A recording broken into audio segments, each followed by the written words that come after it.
Right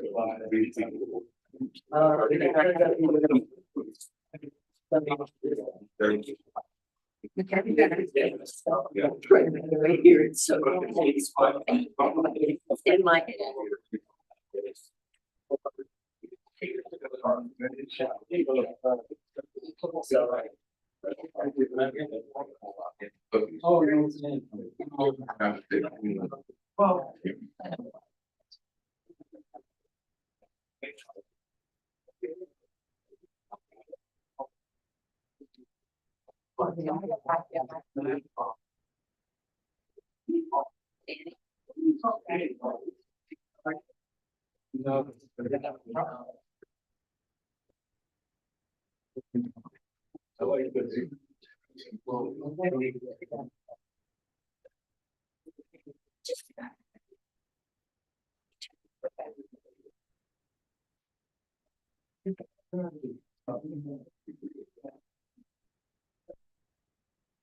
Yeah. That's being.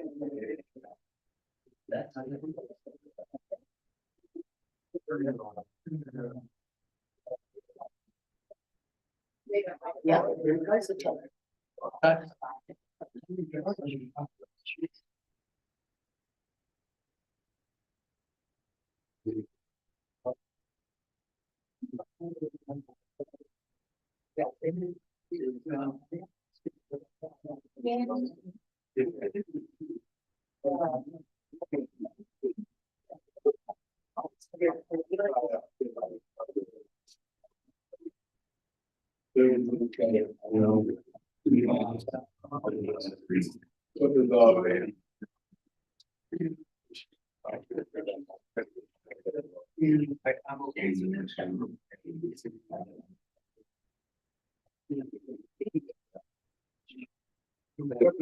call a meeting order and stand.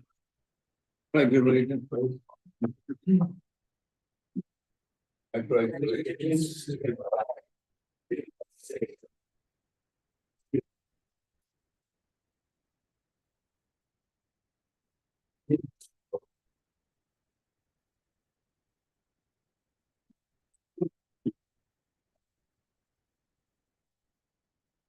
Tom Graham, Here. Jamie Melky, Here. Kathy Macho, Here. Wendy Reed, Here. Michael Behrman. Here. We do have a quorum.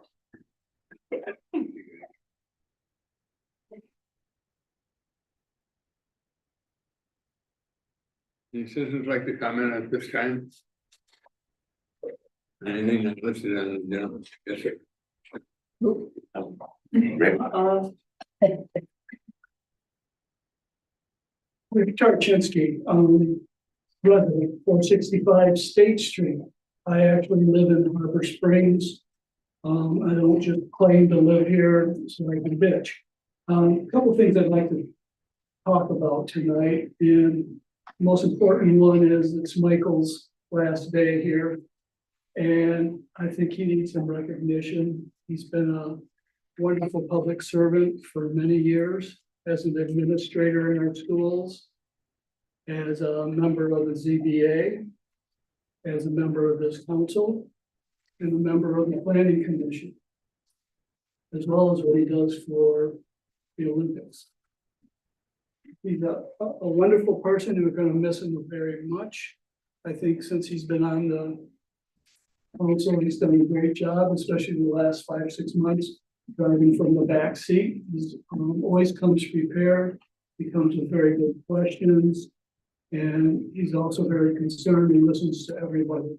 So I think, Michael, we're going to miss you. Holton's gain is our loss, and it kind of hits me funny that over the years we're losing people that are important public servants to our community. Bell Dick had left a few years ago. Michael's leaving now. Nancy has her properties up for sale and maybe leaving, and it just makes me wonder what's happening here in Harbor Spring, that all these dedicated public servants are leaving us. Thank you, Michael, and good luck.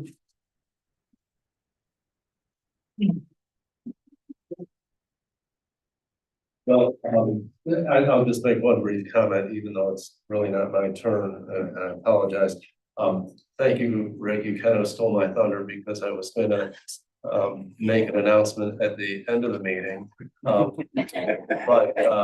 I will go ahead and do that.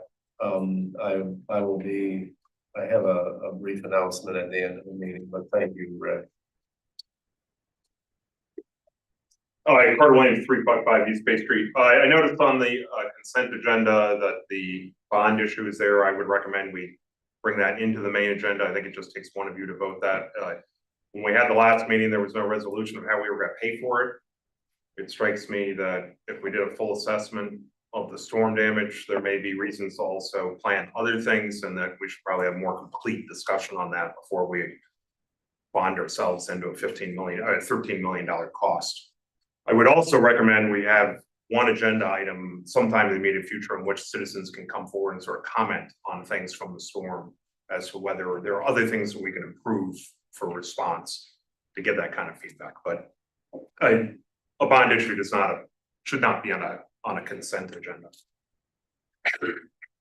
Thank you.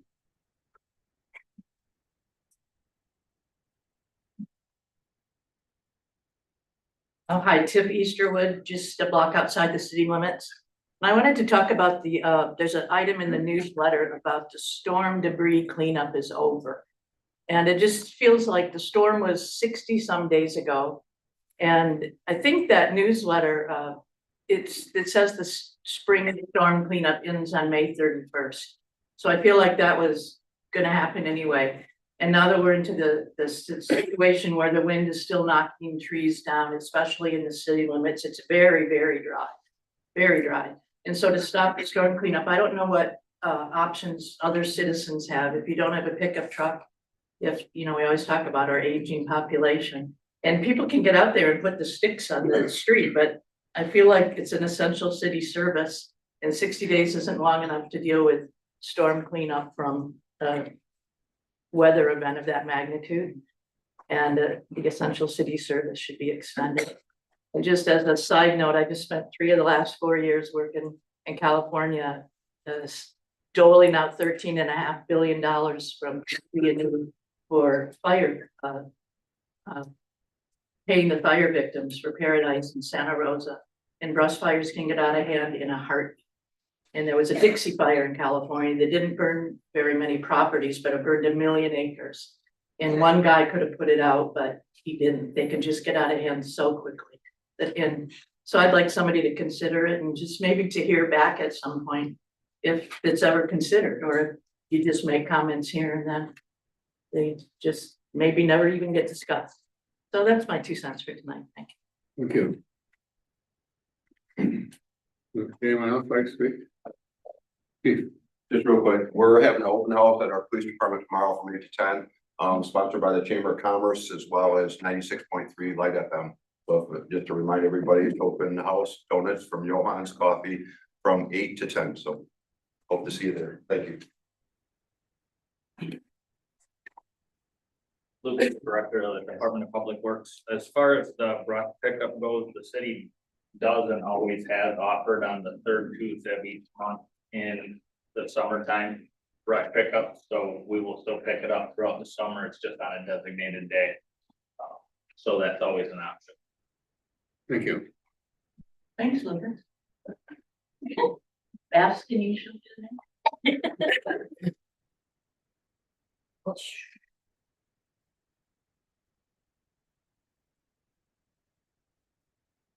Good evening, Karen Oppigan, Houston Road. I'm that crazy preservation guy, and just to bring up again that if anyone in the area has an old home building, historic site that they think is worthy of saving, please remember we have preservation49740.com, the website, as well as our email, preservation49740@gmail.com. Just email us with a picture or a comment saying, hey, we think this is worthy. We'd be glad to add it to our inventory and at least get a list going. So hopefully we can build on this, and there's an interest in documenting and kind of chronicling our historic buildings and sites. Okay, thanks.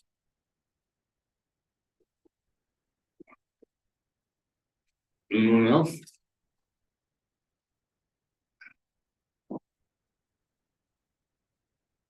Talk about the board of Alstrom bottom line. The next item on the agenda is approval of the agenda, and then a consent.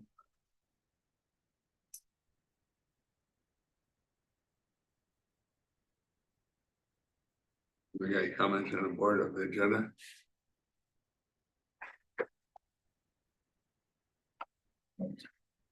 I'm okay with the agenda the way it is, but I didn't know if anybody else had a request for change. I don't hear one. There was actually a question I had. It was an item on the consent agenda for the 4th of July art show event. That I had on that item. I don't know if it's enough to remove it and put it on the regular agenda. I just questioned the school district who sponsors the wonderful 4th of July art show. When the question was stated, do you have an insurance provider for this event? They put no, and I don't, to the best of my knowledge, that's incorrect. But maybe things have changed since I was superintendent. I So, mean, I've known them to have an insurance provider, I just think perhaps the person who filled it out didn't. I emailed to verify, noting that it was blank, and the woman who put in the application stated that she wasn't aware that they've ever had one in the past. So I'm not saying the school doesn't have one, I'm sure they do. Oh, yeah. That would make a lot of sense. we, Yeah. Yeah, I can check with Brad and get the insurance provider. but I think that's important to know if somebody Right. gets hurt during the art fair, trips over a tent or whatever you call those booths, or gets a sliver on a nice piece of fine glass work.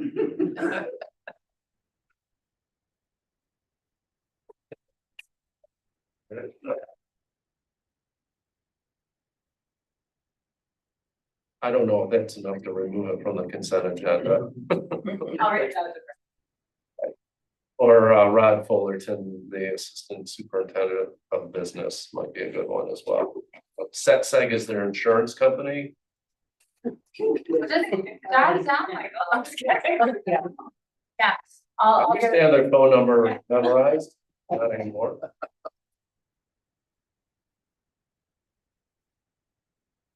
Actually, I wanted to move into discussion items, the Emmett County Hazard Mitigation Plan, the electric system, that bond. And I had a few questions on the 4th of July show as well. I don't want to make this long, but I did have some questions on all of them.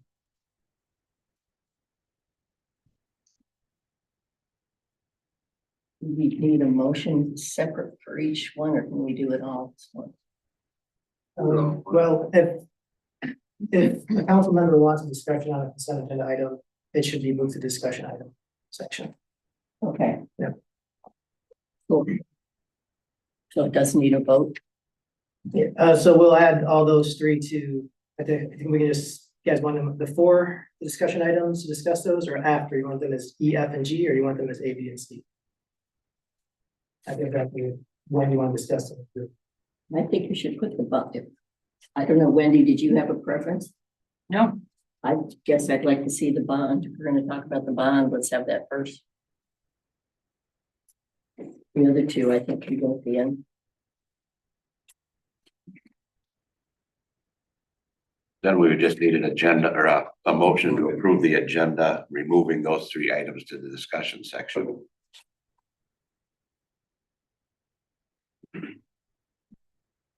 I'll make the motion.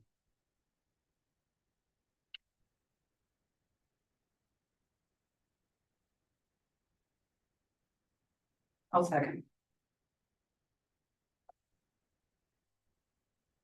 Discussion. Jamie Melky, No. Kathy Bachel, Yes. Michael Behrman, No. Wendy Reeve, Yes. Tom Graham, Yes. motion carried. Those three agenda items will be moved to discussion section.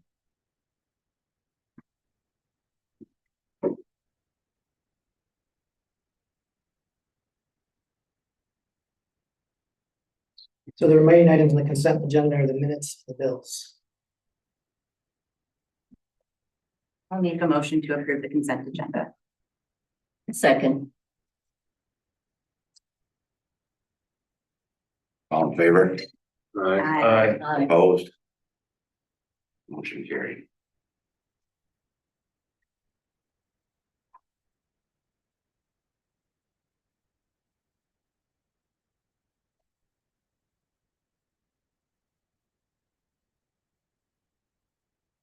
All right, Mr. Mayor, if you're ready, we can bring up the bond. Electric system bond resolution discussion. Last council meeting, council authorized city staff to bring the resolution for bonding up to $8 million for the electrical substation M119 Phase 3 and Phase 4 project. We, our bond counsel, which is Miller Canfield, and our advisor, bond advisors, Budzinski and Co. They produced a resolution which is attached to your packet, which meets all the legal requirements for us to issue the bonds. Clerk Whitaker and Attorney Jim Raymer review that, and we have no concern with the language and with the requirements of the bond. I missed the letter from Miller Canfield. You see Patrick McGowan there. It just summarizes what's in the bond resolution. They go along with what we had discussed at last meeting for up to $8 million for those projects. And the gist of this is, once you authorize, or if you authorize a resolution, staff will then go to bond for the project once we have the plans, we bid for those plans for the project. So once we have the finalized substation plans, for example, we'll go out to bid. We'll see what the bids come back as, we'll select the bidder, and then we'll go get a bond based on the actual numbers, not based on our estimated numbers. And so the bonding for each project probably will be at different times. They won't necessarily be at the same time because the M119 project plans may not be done at the same time as the substation plan. So we could wait, several months then to issue bonds for the M119. And at that time, this resolution states that we, Clerk Whitaker, as city manager, we select the lowest, the bond with the best interest, the best rates, et cetera. So that's really, this is the final step for council. Yeah, so if there's any questions, please feel free to ask Nick, Jenner.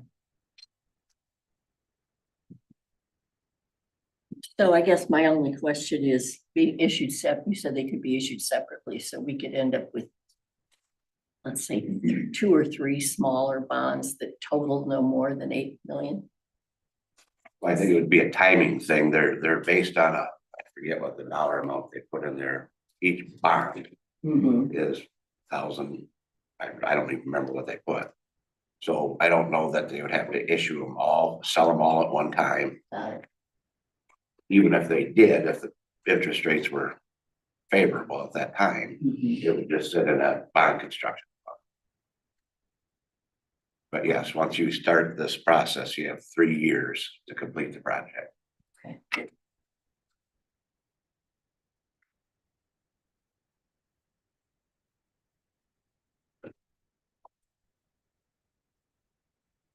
So if they were you said the funds were in a separate fund, would that be something we could control and it would be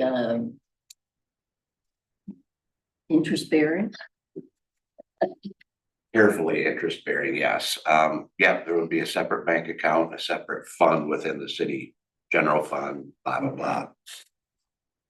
Now, the interest rates, I would have to watch very carefully because I cannot have interest bearing more than what the bond coupons are. So if it's at 4%, I can't have money sitting there making 8%. Not that I could find that anyway, but yes. Okay. Thank you.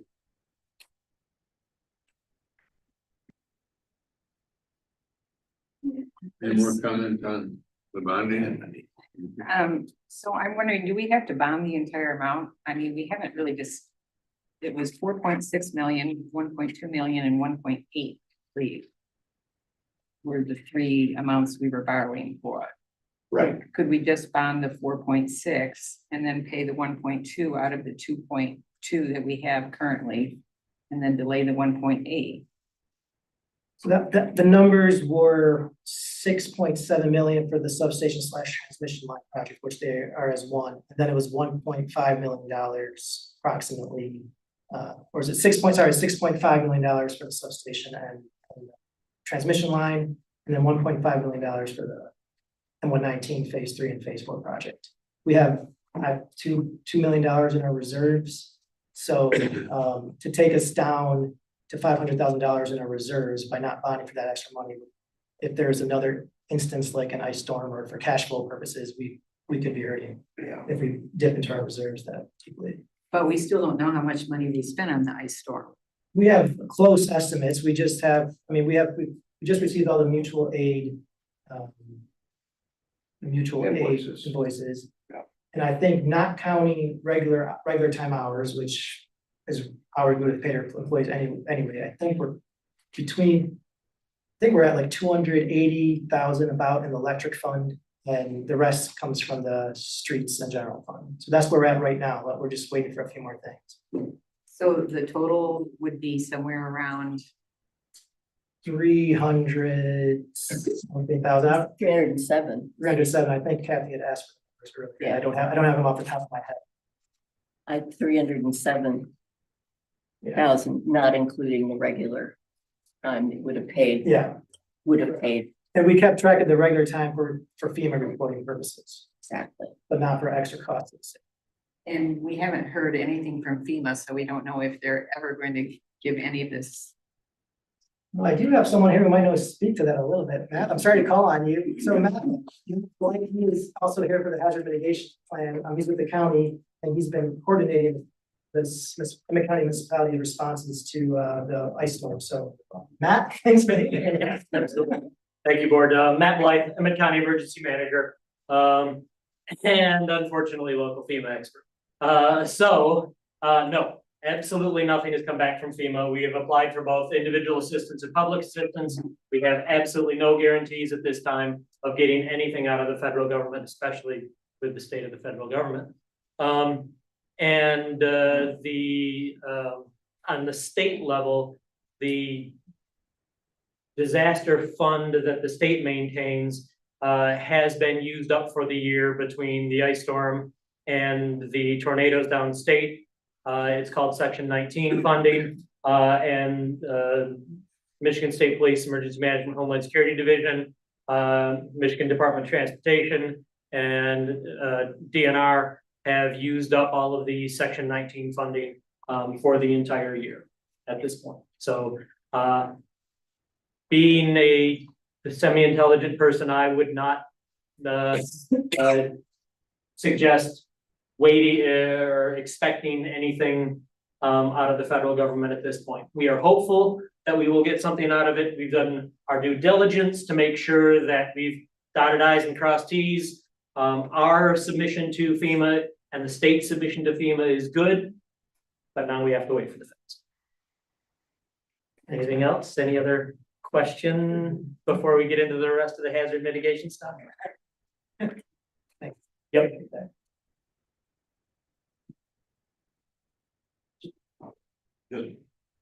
I just see him here so that you all know during the ice storm, since we're talking about the ice storm, that guy was our savior.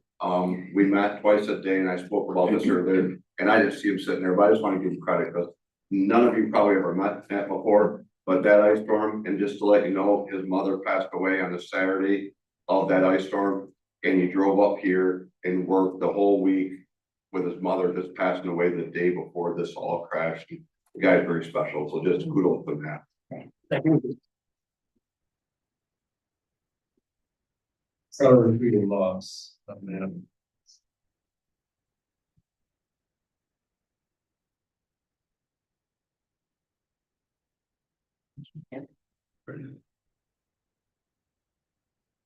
So in other words, 8 million, suck it up. No. I mean, are there any other ways to do this? Well, I think at the previous meeting, you guys had voted to include those 3 things to that tune. It all depends, the actual dollar amounts depend on where the bids come in at. Meaning, if they're over 8, then we're gonna have to rethink it. At least this resolution. But I don't really see any other way of financing it. No, not without dwindling our electric fund down to an uncomfortable fund balance. But I mean, that is up to council to decide that. As stated before, I think that this is something that we need to do. We're only as good as our grid. We need to do everything possible. I think that we've held rates very low. Thank you, Victor, for doing such a great comparison of our rates against other municipalities that run their own electric entities or Great Lakes or what have you. This is just the reason why we need to keep that fund balance strong in our electric fund for a rainy day, or should I say an icy day. So I thought that we took a middle of the road approach by not going with a AM. Yeah, the fancy meters. I thought it was a pretty middle of the road approach. Again, if the bonds, if the market is such that the bonds are just the rates are so incredibly high, then maybe it does need to come back to council and rethink. So we don't saddle our customers with huge increases, but I think we were talking before 3%-ish. If it was, if the bonds came at what? 4.5 or Pardon something. me? 4.5. 4.5%. If we were to bond the full 10 million, I believe it was, our rates would go up 5%, and we wanted to keep it lower than that, or at least I did. So I'm totally in favor of this resolution. I think it's the wise and prudent thing to do.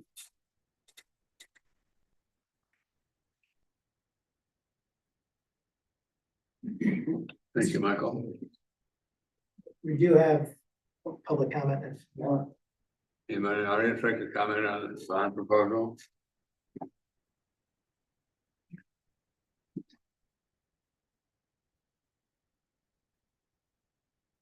Williams Bay Street, I think the issue is, how are you gonna pay for it?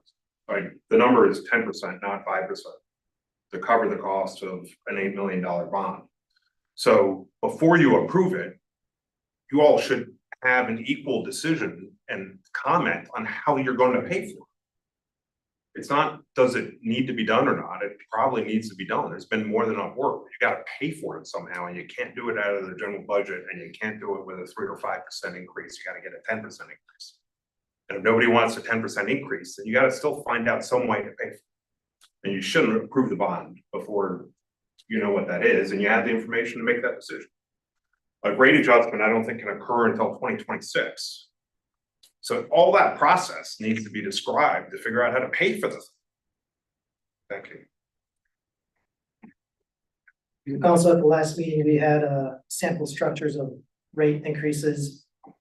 Whether it was 3%, 5%, or one-time 10% increase, and that gave council just to look at what different rate structures could do in the first year and the first 5 years. And the reason, there's a few reasons why we're not, shouldn't decide what the rate increase should be at this moment. One of those reasons is because we just first don't know what the bids are gonna come back at. So we don't know exactly how much the project ended up costing us $6.5 million. Ended up costing us more than $8 million. So we don't know that yet. So it kind of be, it's not smart to do that when you don't know exactly what it'll be at. The second reason is we normally don't adjust rates till the end of the year. And that's typically, you don't do a mid-year rate adjustment on residents. And the reason why we're doing this bonding now is because our real estate agreement that calls for us to purchase the property where we're gonna locate a substation needs to be closed on in mid-July. So, and further, you know, this council can make a rate adjustment right now, but we have elections in November and a new council can make a different rate adjustment. So I think it's prudent for us to wait until we normally look at our rate structures to decide what we need to do. But the council in November will know that they have to increase the rates. And that's just, when we have more precise numbers, we'll know more exactly what that rate structure could look like. And then it's up to council at that time to decide, do they want to do a one-time big hit of 10%, or they want to do a more steady 3% increase?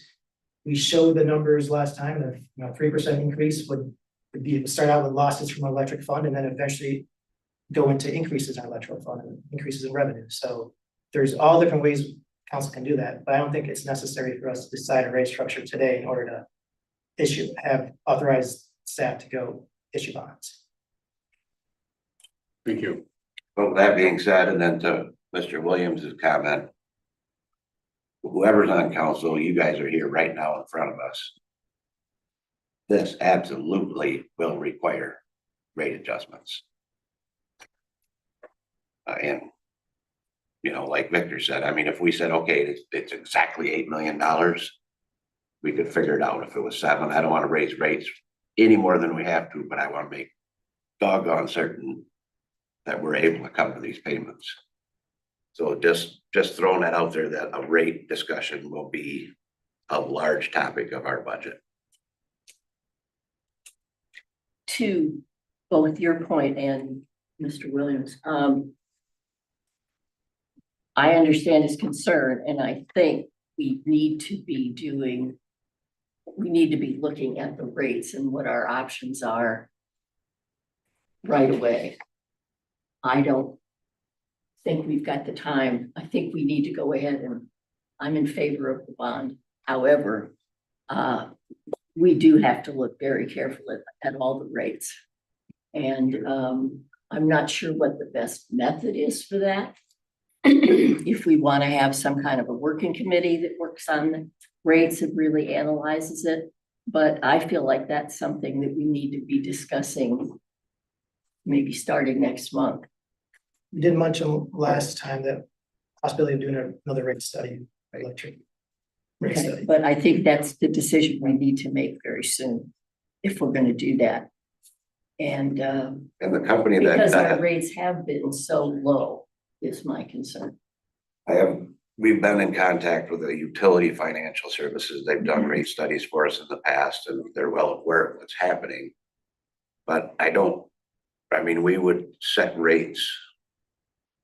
Trying to think, budget time comes in the fall, but we can certainly have that discussion going forward sooner than later. I mean, that's what I'm thinking. I don't want there to be I don't want to wait till this November or December. I feel like we need to be taking a hard look at this very soon. So. That's true, but we need to see what the bids come back.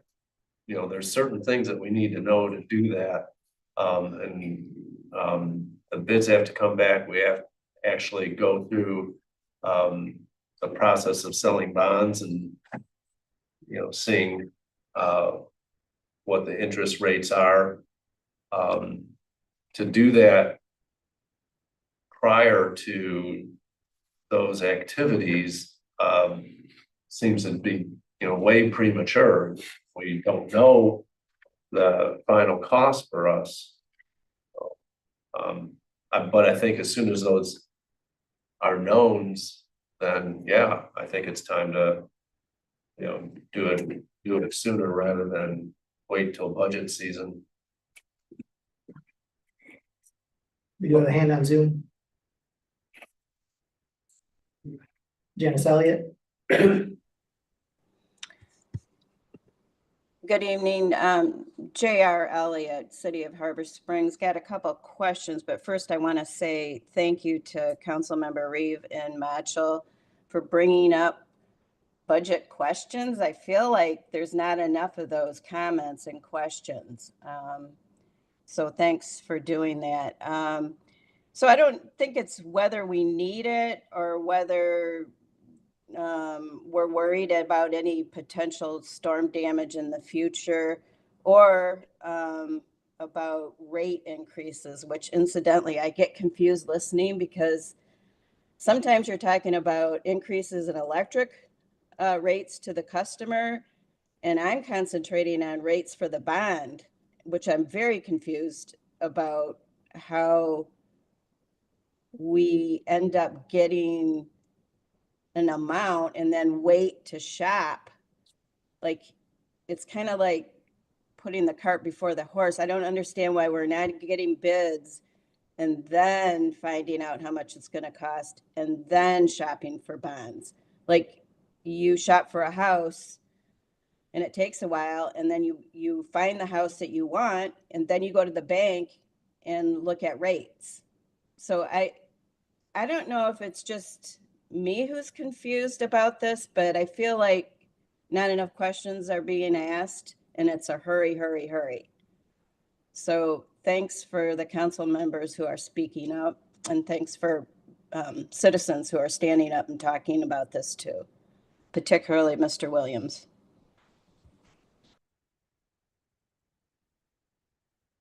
Thank you, Janice. Nick, I believe you indicated what you were hoping that the bond interest rate would be. Is that correct? Yeah, but hopefully it would be like 1%, but that's. No. Real number. It was From what I've been looking at, somewhere between 4 and 4.5. Now, somebody commented on the federal government. I don't know what they could be the end of next week. Right. The guys, our bond council and municipal advisors are watching this, because that's what they do. But as far as to answer Janice's question, or statement rather, I understand that completely. To get the ball rolling, in order to get these bids out there, close on the property deal, we need to take this step. And then play the timing game after we get the bids. Okay, here's where our advisors are seeing these rates going to be at in the next 30, 60, 90, 120 days or whatever it is. That's kind of how the process has to go. Yeah, so the resolution is authorizing us to issue bonds up to $8 million because that was the cost estimate of our projects. So we don't want to, so that was our first, so if you're gonna compare it to buying a house, everyone has a general estimate of how much money they have to spend. And this is what we're thinking about, it's gonna cost us $8 million. It could cost us less, it could cost us more, so we won't know until we bid out the project how much it will cost us. And then once we know how much those bids come back at, then we can go issue the bonds. And so then we'll know if it's gonna be $7.5 million or 8.5. But this is allowing us to go forward with that process as well as to close on the deal with the substation or the real estate deal. So that's where we're at. Is there a timeline to get the bids back and so that we have a firm indication? So if the construction bids for the substation, hopefully those plans will be finalized end of June, early July, and then we go out to bid for that project. Usually takes about a month to get bids, and so we'll probably select someone in August, so we'll probably know in early August. And then we go get the bonds, so then we get the bids for the bonds, based on those final prices of the substation. So council will have to select a substation contractor. Substation, yeah, contractor.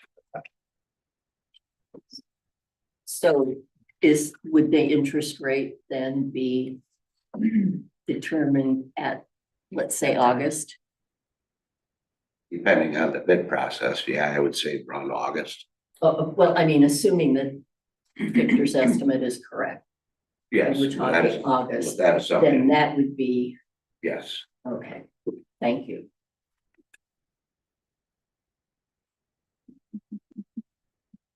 Good luck with your bids. We do have a public comment, Maureen Kenny. Hi, Maureen Kenny, 134 West Bay Street. This is kind of a historical question, but we had an increase in our electric rate for 3 years, and we have had a monthly administrative fee for many years. And our minutes reflect back in that time frame that that money was going to be saved in the rainy day fund for future infrastructure. Can somebody just tell me where that money went and why we're in this very high bond situation right now?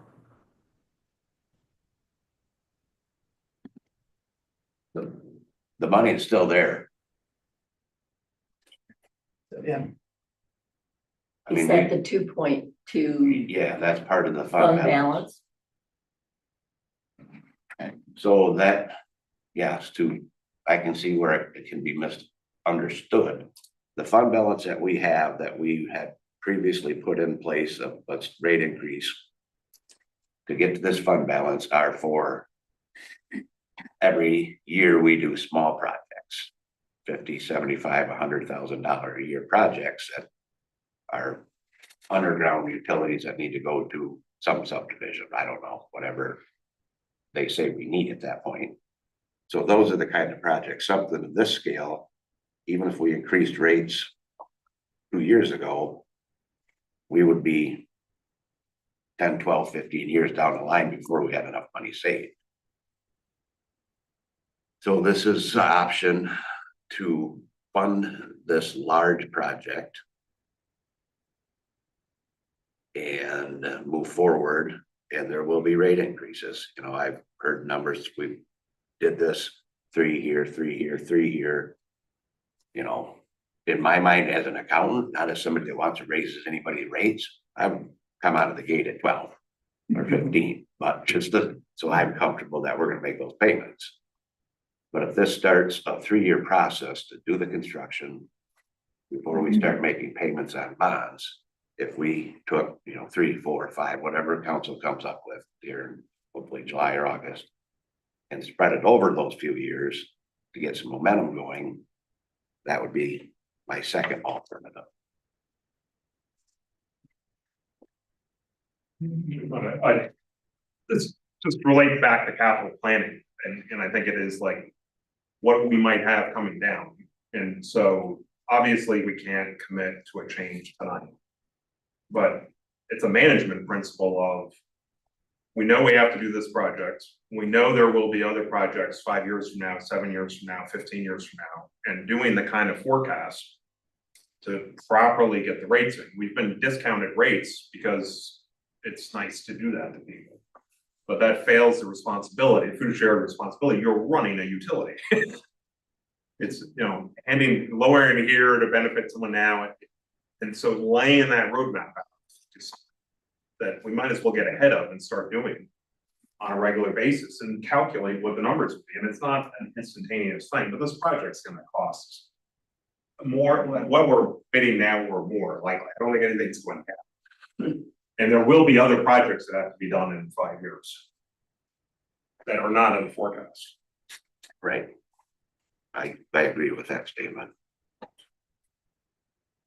Mr. Mayor, you haven't given us any opinion on what you think I'd about like to know the costs. We won't have that until August, probably. yeah, so authorizing us to bond for up to $8 million. We won't know the exact cost until we have the plans finalized, it's received. So, but as I mentioned, this is required, it's a requirement as part of the real estate transaction that need to be done. Yeah, so.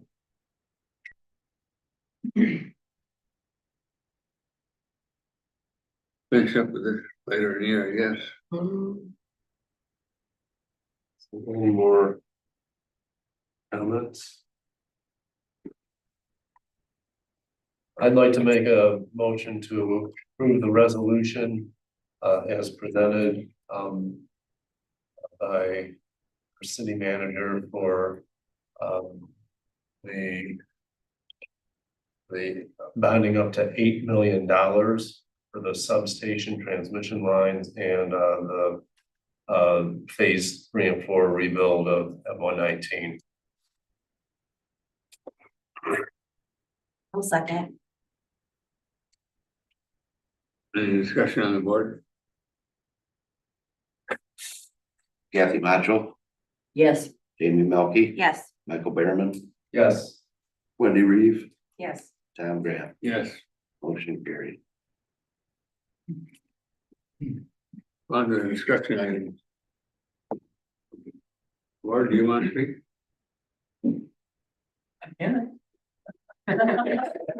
That we know. Want me to set you up or? Ready? Yeah, all right, You wanna so get the, Ward Wallstrom, I'll just set you up really quick. Ward Wallstrom, went to the Harbor Commission, he's seeking approval for a bottomlands lease for an area that was already leased by Wallstrom Marine. Part of the sale transfers that bottomland lease to him. This was reviewed at the Harbor Commission.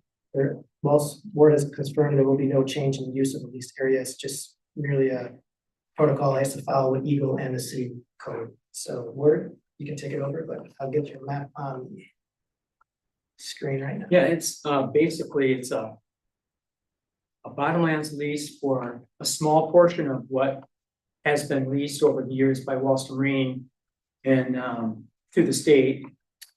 These bottomlands are essentially inside the base, the yacht basin. So it's a portion that's south of a small parcel that I retained when I sold Wallstrom Marine, the majority of Wallstrom Marine. And also with that sale, these bottomlands were allowed to be conveyed over to me in the sale. So this is actually now just conveying those bottomlands over to me from Wallstrom Marine. It's a unit 3 on your diagram.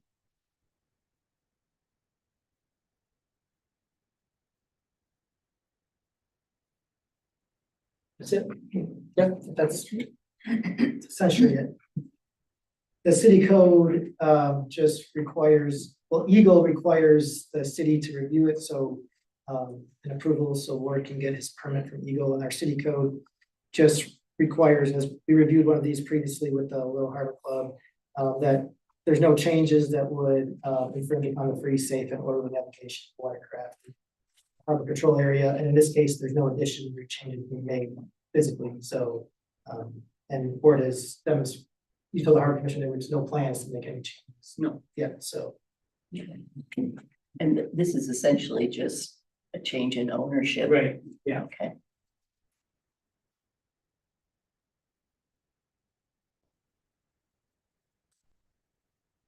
Thanks, Ward. We just need a motion to approve or public comment first. Anybody in the audience like to comment on this?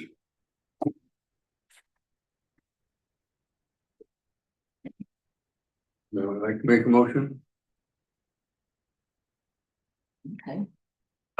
I'll make a motion that we approve the bottomlands conveyance to Ward Wallstrom as presented.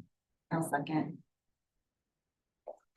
The motion is made and seconded to approve the lease. Any discussion?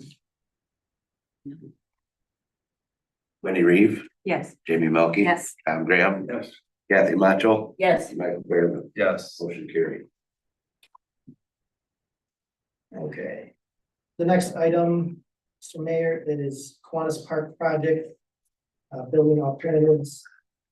At its May meeting, the Parks Board recommended council direct staff to investigate the feasibility and costs for alternatives to the Kiwanis Park building renovations project.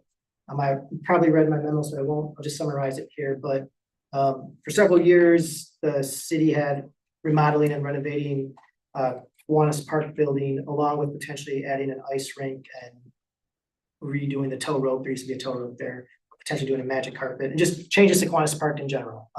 One of those changes included remodeling of the Kiwanis Park building. Started out really for indoor, outdoor access to the bathrooms. And that's really how the project started out. Throughout the years, we applied to a DNR grant for Kiwanis Park improvements, which included renovating the building.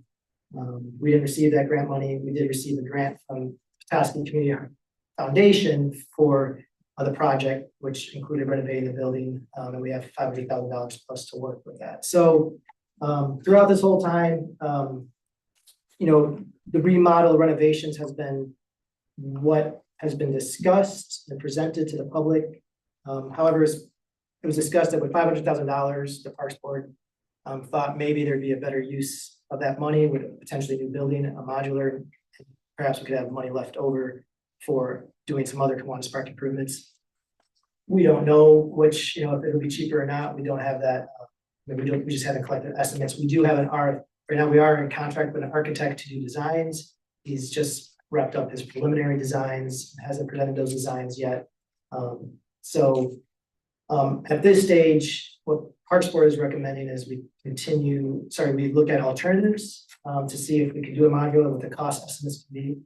And I think staff could do that. You know, we could get cost estimates. I think one of the bigger concerns that we have is how long the discussion around removing that building. There's that building's, you know, was made as a sort of a community project back in the 1970s with DNR funds, and I think we haven't had that discussion. So the public's never had that opportunity to comment on removal of the building. So I think that's going to be more of a bigger issue or discussion than actual what the cost may be. But I would pass it on to Rachel to talk a little bit more specifically about the details, because mine was just more of a general overview, the big picture items. But Rachel, if you want to get a little more specific. Yeah, Victor covered most of it. I can answer any questions you may have. It was discussed that some of the benefits to the modular, the current building is not to code. There are some updates, but with the renovation of the building, it meets fire code because it's grandfathered in. But the new renovations will not bring the building to code. It'll bring it to ADA accessibility with the new restrooms. Some of the electrical will be updated.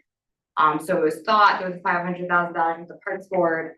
If we could do the modular, it would be to code. That's the benefit to that plan. It's been in the, like Victor said, it's been in the capital improvement project, the building renovation. We applied for a DNR grant, I believe last year, to renovate the building. We actually had a public hearing, 2023, sorry. We had a public hearing. Yeah. We had a public hearing at a council meeting for that grant to renovate the building. We unfortunately did not get the grant, but that was the plan. It's in our Parks Master Plan to renovate the building. And that's, can I answer any questions that council may have? And looking at your cost estimates, I don't know anything about parking lots, but can't imagine it costs $65,000 to redesign a parking lot on a flat piece of land. Yeah, that was in December 2020. I was just a timeline to show what the initial estimates ideas were. I think by the time we got to 2023, redoing the parking lot was not anymore. But this was just a timeline showing how the project has evolved over 5 years. As the project also at once included a potential ice rink up at Kiwanis. We didn't go that right either. So the project right now is solely to renovate the current building. It would be indoor, outdoor restrooms, new windows, some light landscaping, and then a deck off the front to make it more of a 3-season feel with access, since we won't be adding on. I'm all for renovating. Any other comments from anyone? I would be interested if there was any other comments regarding how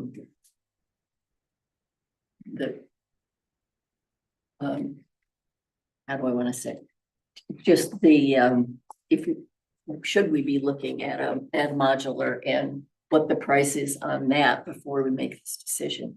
And so I guess I'm just asking for a little more information on that. I don't know. I don't have any prices on modulars. That's why I'm coming to see if we want to investigate those prices. Yeah, so I can't speak to, and I can't speak to where renovating the building will be either, because bid prices, we all know, come in higher than we expect. So one of the reasons why we haven't done that investigation is because last summer council authorized us to contract to design for renovation. So we're Right. spending that money right now.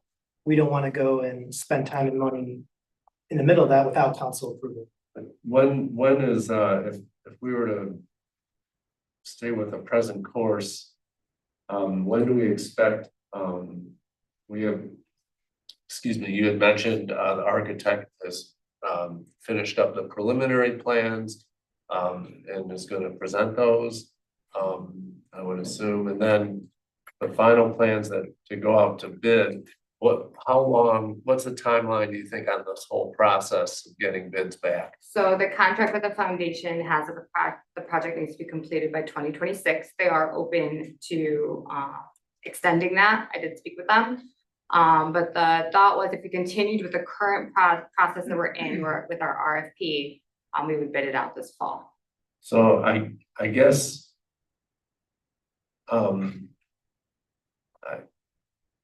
I think it's a good idea to follow the process that we've outlined and put it out to bid in the fall, and if prices come in just way beyond what our grant amount is, then I think is the time to maybe look at alternatives.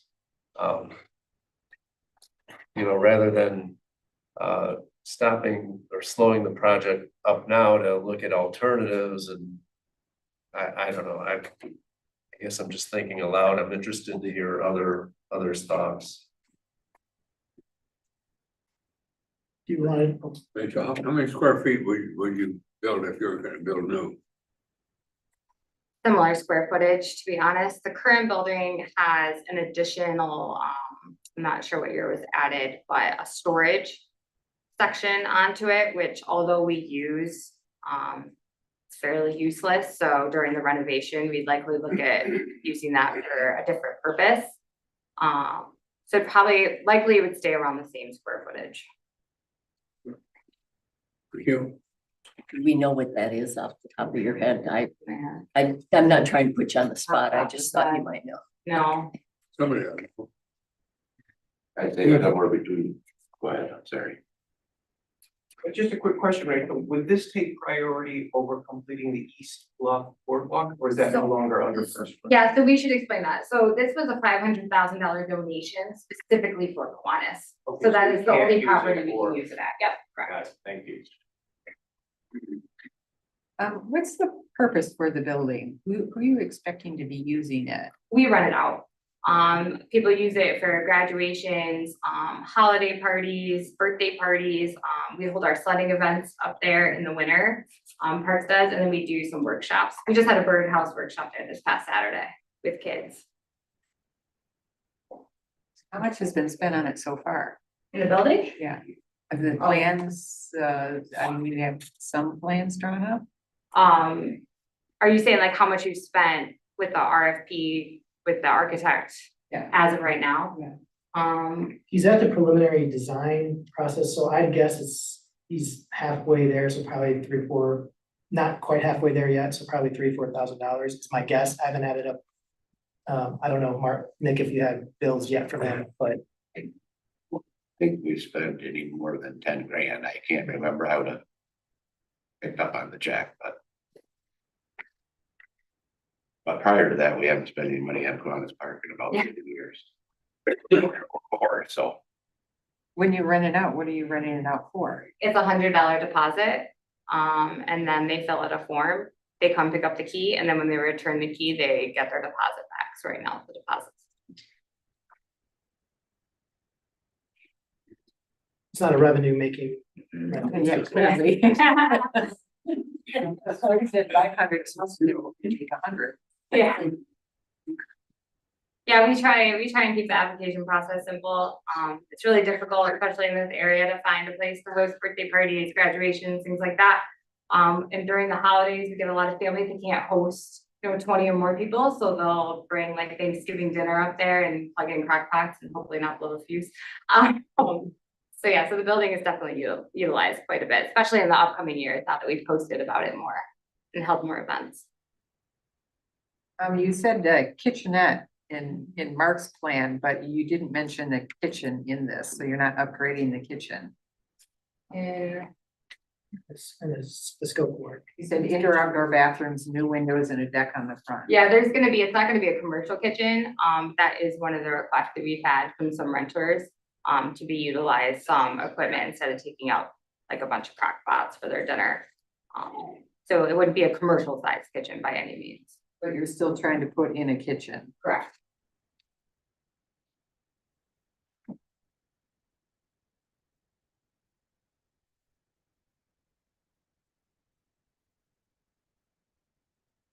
Any questions for Rachel?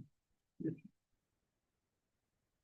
think we probably should. The modular plan wouldn't happen without spending any money on an architect, right? I can't answer that. I apologize. I'm not sure how modulars work. I know some companies, probably it's included in the price. They probably have their own architects that do the design work with you, I would assume. And then others, yeah, we may have to hire a separate architect, but I can't speak specifically. I would imagine there would have to be an engineering firm Yeah. hired to do site work. You're talking also demolition of a building, which is pretty costly. But you just don't snap your fingers and the building's gone, as you know, and then the next day a modular is brought in. There's quite a bit of site work involved and prep for that I believe would have to be probably I would at the very least an engineering firm would have to be involved in that, if not a architect. And the modular firms may have their own engineer. I don't know. I've never dealt with one personally. I'm not sure if that'd be a separate entity or the company you got it from. Okay, I'm sorry. That's fine. I appreciate all the detail in it, and it looks like based on the original information in 2020, that clearly we were looking at costs that were a whole lot lower.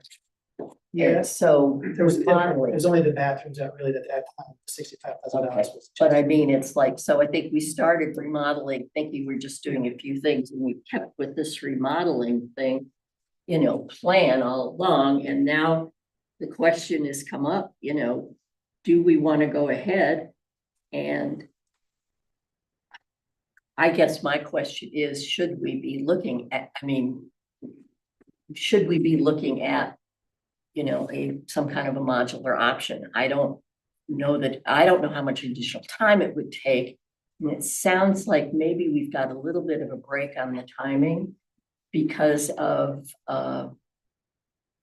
just based on what the foundation has said to you. So I guess my concern is if there are some significant savings, hard to define significant. I hate to not look at that from the taxpayer point of view, because certainly people that have looked at doing this for a long time, would love to see, something else than just the building remodeled. So I don't know if anybody has any other input on that, or. I would like to hear public comment. Yeah. Okay, We great. should open public comment and,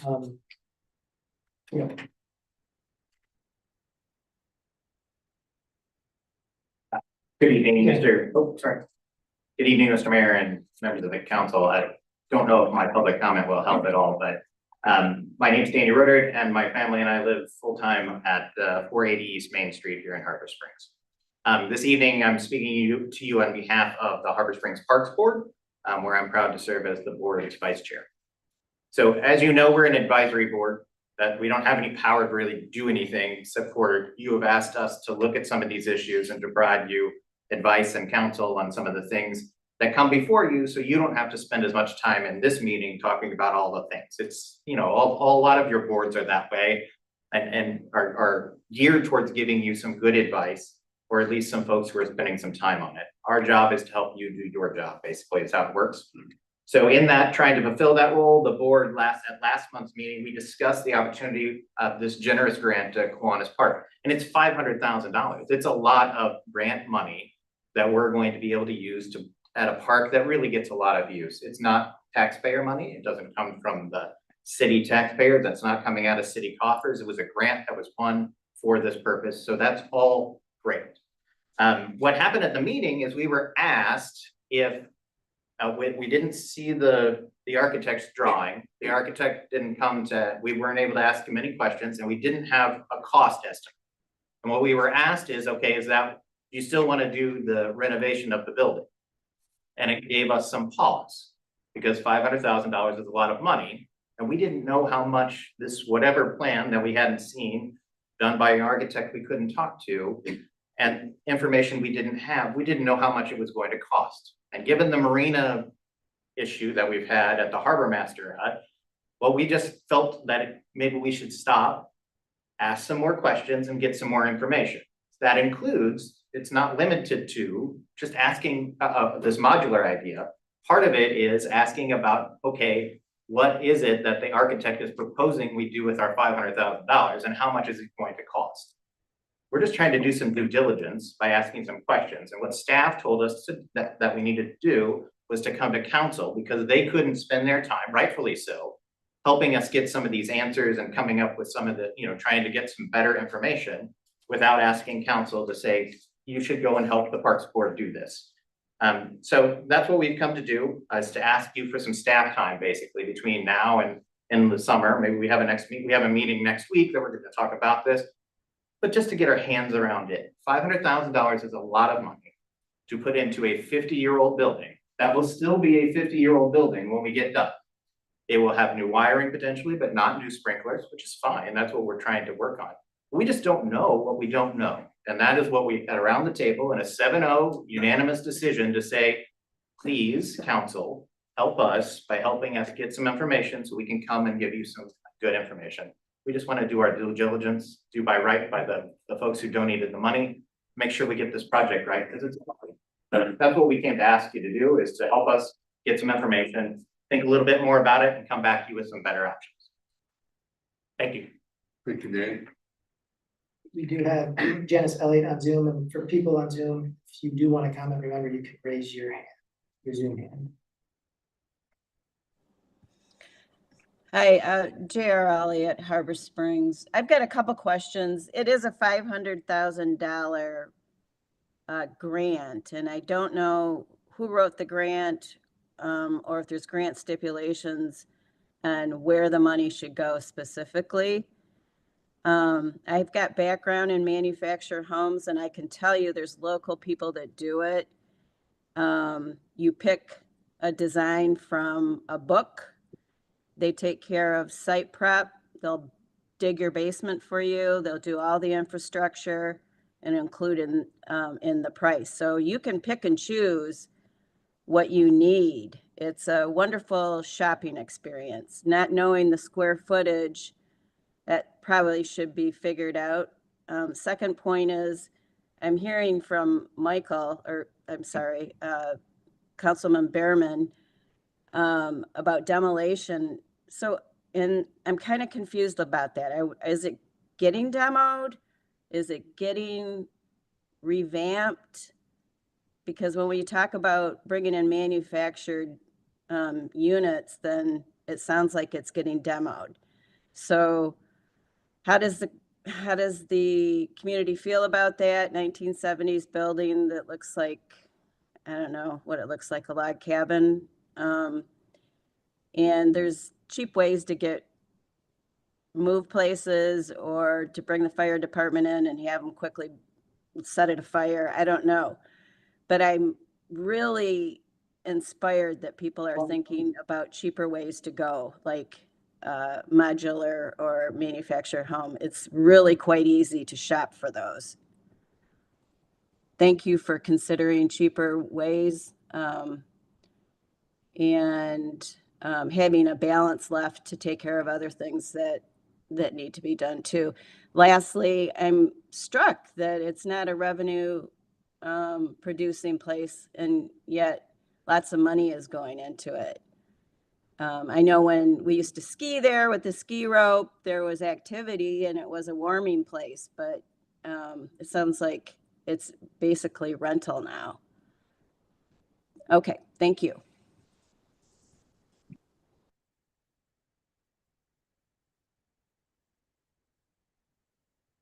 Does it currently have bathrooms? Yes. How many? They're inside the building, there's no exterior access. And they're not ADA. And they're not open to the public unless somebody is there. This is, what's the age of the roof? We replaced it with metal in approximately 2000.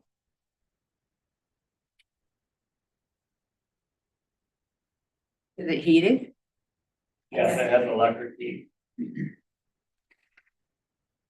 What kind of foundation? Got a This, concrete slab. The addition has got concrete block.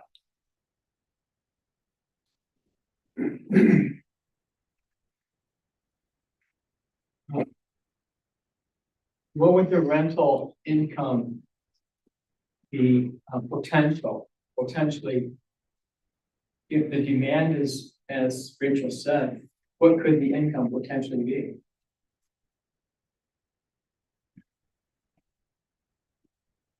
I mean, that would be up to the Parks Board when we do the remodel, if we wanna look at the rental policy and adjust our rental bay. There are a lot of different ways you can do it. You can have it a certain rate for residents and a certain rate for non-residents. You can have the flat rate, you keep it the deposit. That would all have to be a discussion and come to the Parks Board and then ultimately likely the council. Similar to the applications on city property. This is just a lot more simple. Can I do a comment?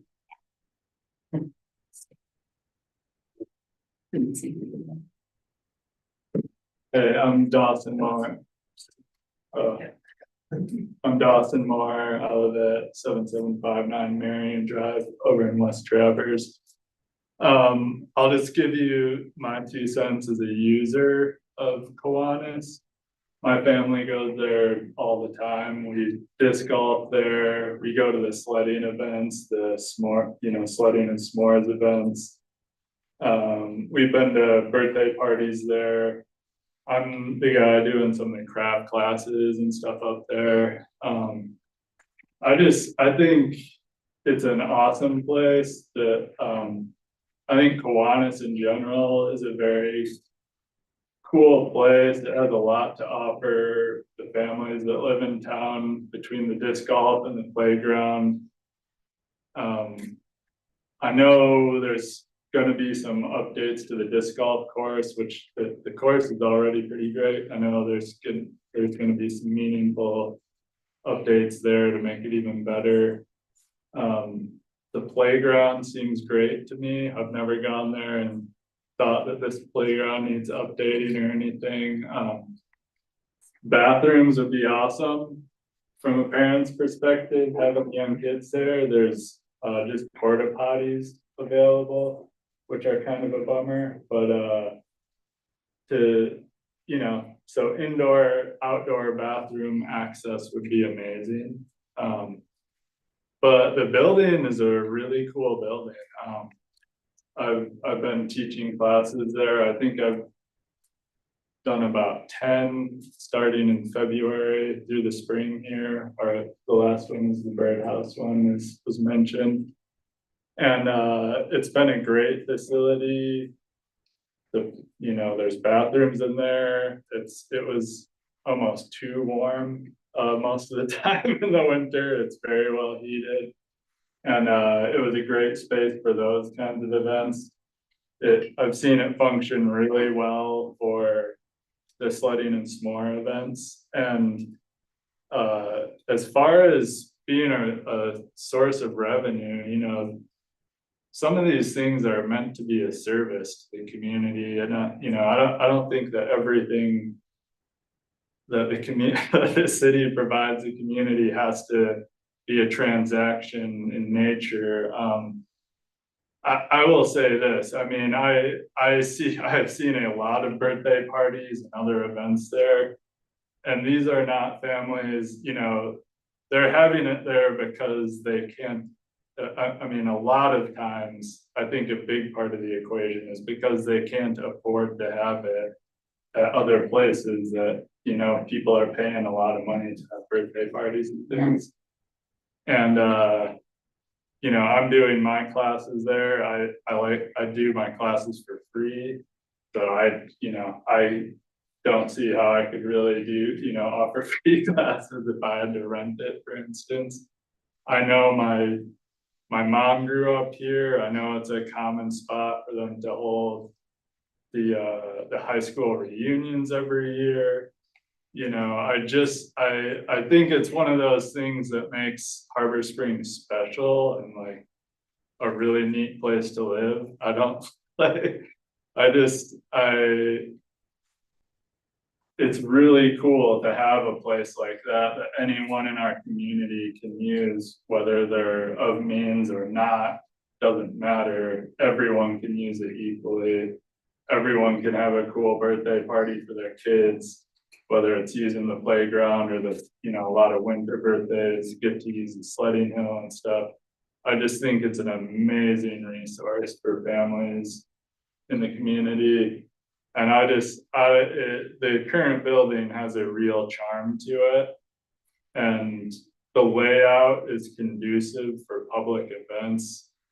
You know, I'm just not sure you're gonna get something with the same charm in a modular home that I don't know. I have a hard time picturing it. Maybe it could be amazing, but I don't know if these modular places do event center models. I know they do homes, but the Kroll Hole, which no one's called it that, it does have a pretty cool name dedicated to a previous public servant, I believe. Maybe Tom or someone could Ed Kroll, speak for the that. clerk. Yeah, so I don't know, that's just my 2 cents. Mr. Mayor, we do have a comment hand up on Zoom. Amy, you'd like to mute yourself? Hi there, can everybody hear me? Yes. I don't know who that guy was, but I mean, I love everything that he had to say. My name is Amy Woods, and I'm Ed Kroll's granddaughter. And I think probably, and I apologize in advance. This was very late notice for me to get onto this meeting, so I'm really not prepared. But I have an entire basement in my house filled with history of Harbor Springs, from the time that my grandfather was the city clerk. I don't know for sure, but I think, and maybe Tom Graham can comment on this, I think that project, which was an absolutely massive undertaking, it was a community-wide undertaking that involved all the main players. And I mean, all kinds of contractors volunteered their time, whether it was electric or, putting in the stonework or building. I mean, John McGregor, George Menzie, Bill Shepler, I could go on and on. I found the video tonight of the opening day. I think that the creation of Kiwanis Park and the Kroll Hole was one of, if not the catapult to giving the city of Harbor Springs the All-America City Award in 1976. For those of you who aren't familiar, the city received that extreme honor. We were the 10th city in the state of Michigan to receive the All-America City Award. And that's when my grandfather was city clerk. And that all I can say is that to raise that building, I think that you'll be surprised at the outcry from people who have cherished it. It's in my opinion, and I am biased, but after hearing the guy that just spoke, I think a lot of people probably feel the same. That is as much a piece of the Harbor Springs history as the AHA or the train that just came into town, or preserving like the Ephraim Shea building, anything like that. It's a community gathering spot that was put in place for a reason.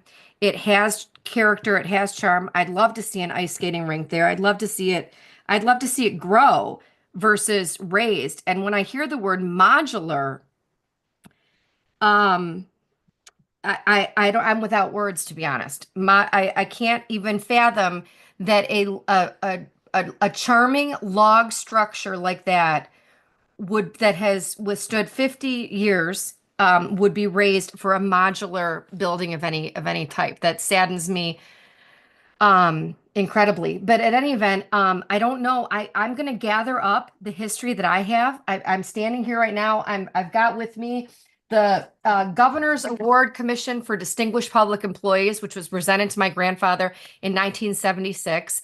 Presented to Edward J. Kroll, receiving the highest Michigan's highest award for superior performance, accomplishment, devotion in the service of the public from Governor Milliken. And I think that that was in response to the work at Kiwanis Park. So I just wanted to hop on here. I appreciate you guys listening to me.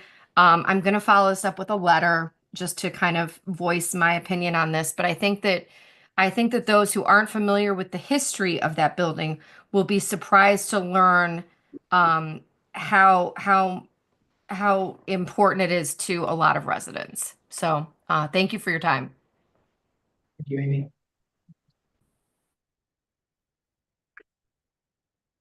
Mr. Mayor, you have one more public comment in the back.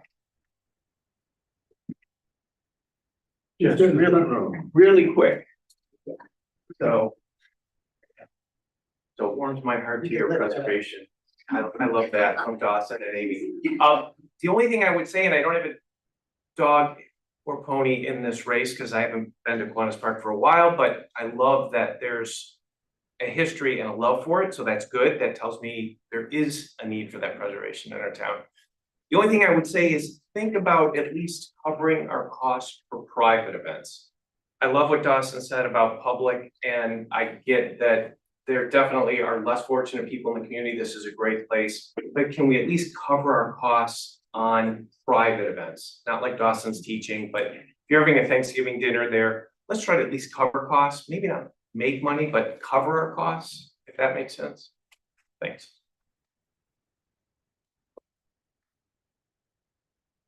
I think to follow, oh, sorry, I just have one more public. oh, Hello, my name is Audrey Chapman. I live at 120 East Summit Street. And Kiwanis Park is a fabulous place. And the last sledding and s'mores that was held by the Parks Board, it was so cold. I thought no one's gonna come. I mean, it was so cold. The people were there in droves. The kids were having a blast. I don't know who drives the thingy that takes them from the bottom of the hill to the top of the hill with the kids in the trailer and their sleds, but they were there. And I go to all those events because of my little great nieces and nephews, and I take them to that playground. And it's a community place. It is very much a community place that needs to, I understand preserving the historical aspect of the building. I get that, but it's not big enough. We, at that meeting, or the last sledding and s'mores, because they try to have other things for kids to do, and they're cooking hot dogs and they're serving hot chocolate and there's a fire pit outside and the kids come and get the stuff to go make the s'mores. There wasn't enough room, even though there were fewer people at that event because it was freezing cold. So whatever happens to the building, it really does need to be a little bit bigger. It's not big enough to support many of the public events that I have attended there. Thank you. Thank you. Any other comments from anyone anywhere? Okay, I think that my only perspective is that I think we need to do what makes the most economical sense for the city in the future. And to add some bathrooms and maybe a kitchenette is not going to fix the fact that it is still a 50-year-old building. And if we can add those things and for who knows how much, $500,000, I think that we should look into, is there a way to maybe make it a little bigger, bring it up to code, get it brand new for less than that. I think that it's worth exploring.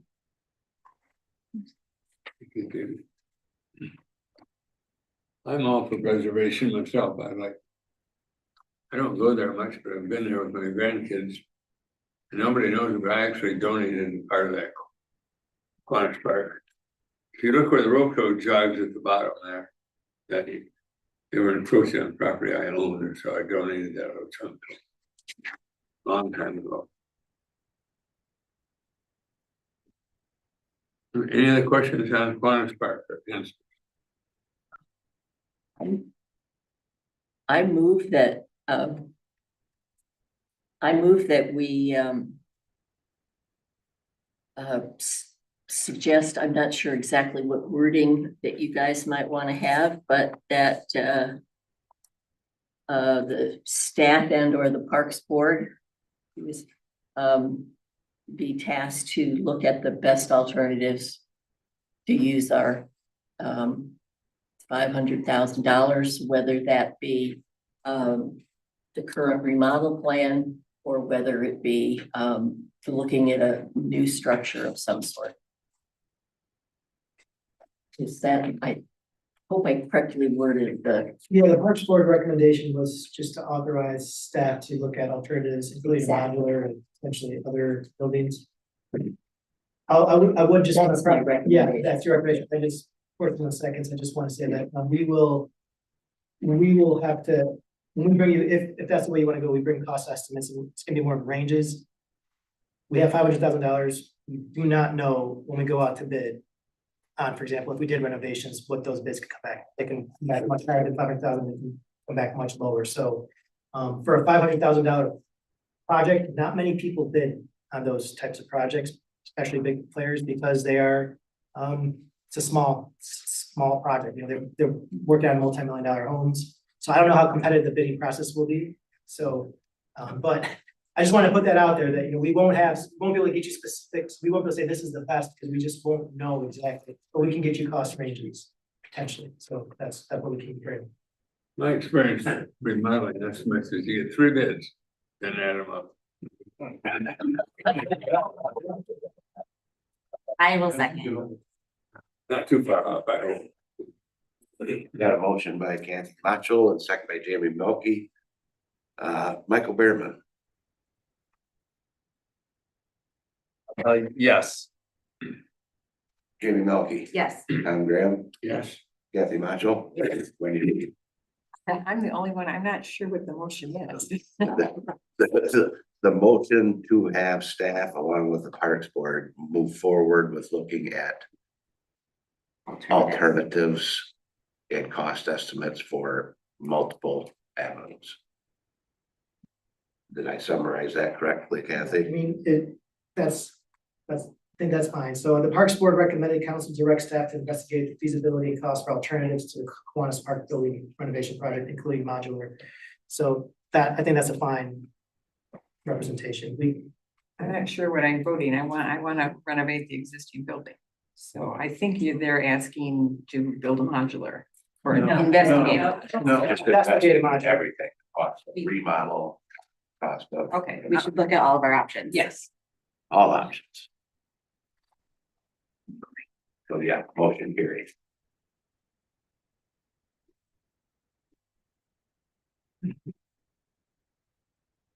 About events on public property. Yep, this was asked by council to add a review of our events on public property policy to the June 2nd council agenda. I didn't do anything because I assume this would be an open discussion about what potentially wants to change about our events on public property policy. I included that and also included several neighboring municipalities, their policies, just so you have some reference of what other communities do. Not saying that that's what we should do, but just so you have some reference. So I would just recommend you guys discuss any potential changes and then desire direct us to come back with some changes or edits to the policy or more detailed comparison if that's what you. I'll start, I guess. I think that what we currently have was created before the Parks Board was created, before we had a full-time Parks Director. And I think that I have seen that we have been adding more and more and more events. And we aren't even covering the cost of events. I think that it would be really important to have it go back to the Parks Board and have them actually look at it, maybe look at how many events we are actually doing in our parks. Look at if we want to start holding some private events, how much some of these events that are taking up whole parks that are closing it off to the public because there's an admission fee. Are we charging enough? Because I don't think $50 is even covering the cost to maintain the lawn or to take out the garbage. So that's why I wanted to talk about this. I think that there's a lot of things that we don't know. And until we know some of those things, it's hard to like come up with a new policy. But this is an old policy before any of these things existed. And I think that it's worth looking at.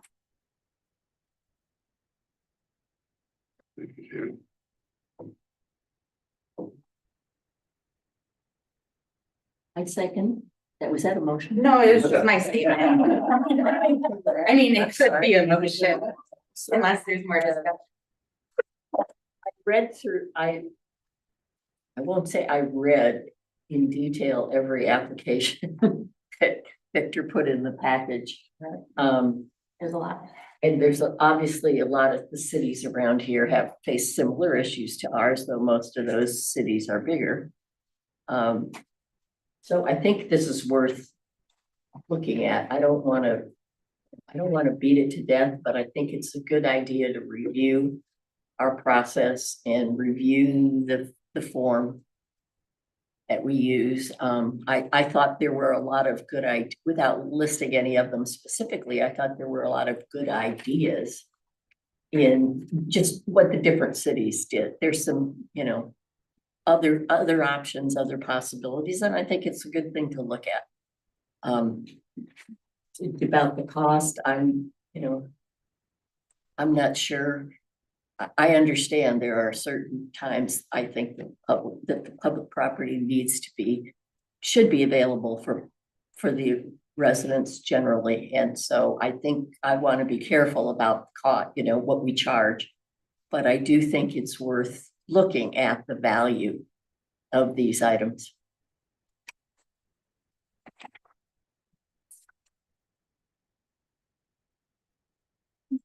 Do we currently have language in here that says tents need to be fireproof? I don't think our policy gets that specific. I think I've read that. That wouldn't be a bad thing to put in there. There you go. You need to have the law. Just to emphasize, I totally agree with Janie's comment. Private events that close off public resources to everyone to use need to be a revenue generator for the city. It's just not right to take a resource from the public for a paying event that they're not paying anything for the resource for. Thank you. Public land is owned by the city for the public, and there's a big percent of the public can benefit from using the land. It makes most requests make sense to me. I mean, I agree with you, Tom. It's just that if they're paid events where people, it's a private event, they're using our resources. And the people using it are general public, they have to pay, then it's not fair that the revenue doesn't come into the city because they're getting revenue. But I'm somewhat on the same page. Might put events on too, of course. Any comments from anyone?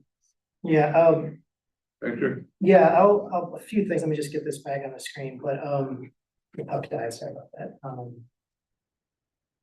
When this policy was crafted, we had a very similar discussion several years ago about the community, whether or not we wanted to, as some were saying, to be unique in the sense that, our taxpayers support these services for the community at large. So when we created this policy, you see on the screen, we have different levels, right? We have free to public, low impact, free to public, high impact, and goes down to local nonprofit, with fee charged to the public or fee not charged to the public, high impact, then private event on city property, low impact. for-profit events are not permitted. So we had that discussion, and not saying that discussion should happen again, but we did, it was a very, I think, spirited discussion at some point, because we talked about, whether or not should close down Marina Park twice a year and let people rent it out for a wedding for private property. We had that same discussion of whether or not we want to, could we make $10,000 off of Marina Park renting out twice a year, and then some people say, no, we don't want any private events going on at all, even if we make money, then it should be open to the public. So I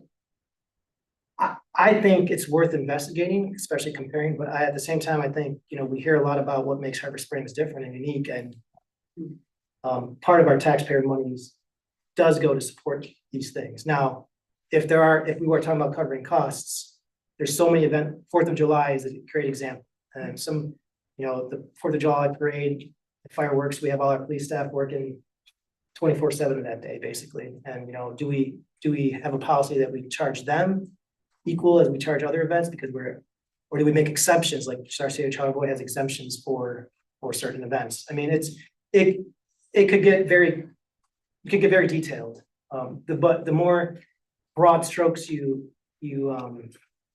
more broad strokes you use, you're gonna be potentially isolating some people who have used this regularly. So just a caution there. But I don't think we can actually even make these decisions without knowing if we are holding more events. Did the chamber add more events since this was developed in 2021, or are their events consistent? Other organizations, even school stuff, I know that our public safety officers often help with school stuff, and they do it with tax money. When we asked if we could use the school for like a backup for sledding, the school wanted to charge us. And I just think that there needs to be some way of working together as a community. And if we're going to provide these services, then they need to work with us as well and offer their resources to us. So I get we're unique, but there are a lot of things that have changed since 2021. And I think that unless we actually look at how many events happened then and how many are happening now, how many hours are spent, how I've asked a million times, how much more can we add before we have to add more park staff to take care of this stuff? So I think we need to take a good hard look at that.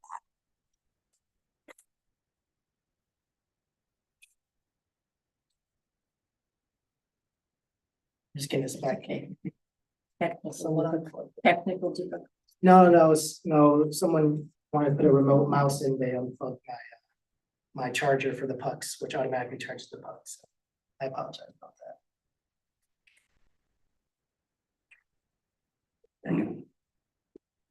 Yeah, no, I understand that, Jamie. I think I think it's gonna be it's a philosophical question about, what we want to charge. What do we want to do as a community? I think that's what I'm just getting at. It's gonna be, because we've had that conversation before, and there's 5 different people on board those. And there's 7 people on a parks board that was never involved before.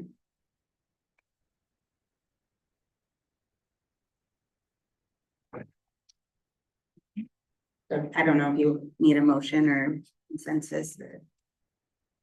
Yeah, I guess just clear on what the next step is. It's just taking the parks board to review because right now I wouldn't have anything really I don't have any direction to add to make any changes. So do we just go to parks board to have discussions about it? I think that we need more information, like how much are we spending on this? How much time and resources and money does it take for parks or DPW to bring extra trash cans or picnic tables, or are they having to come in on their days off just to empty trash cans? I think all of those things need to be looked at before we can actually make any decisions. And then I also think we need to look at how many events were there in 2020 or 2021, and how many events are we being asked for now? I think without those 2 things, there's not a way to make a lot of decisions.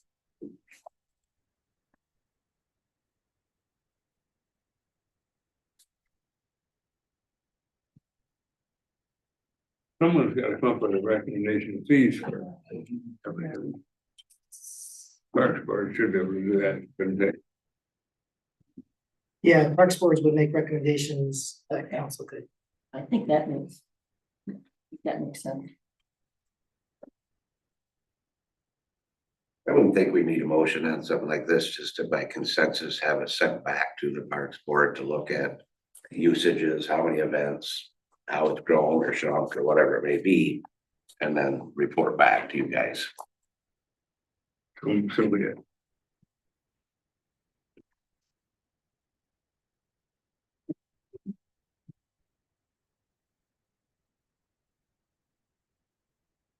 The next event is, next item is point acting city manager.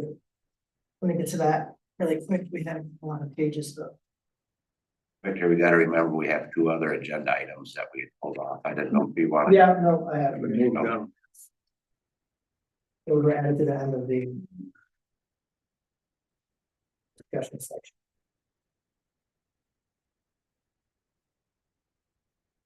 All right, so I'll be traveling internationally for a couple weeks in June 12th through the 27th.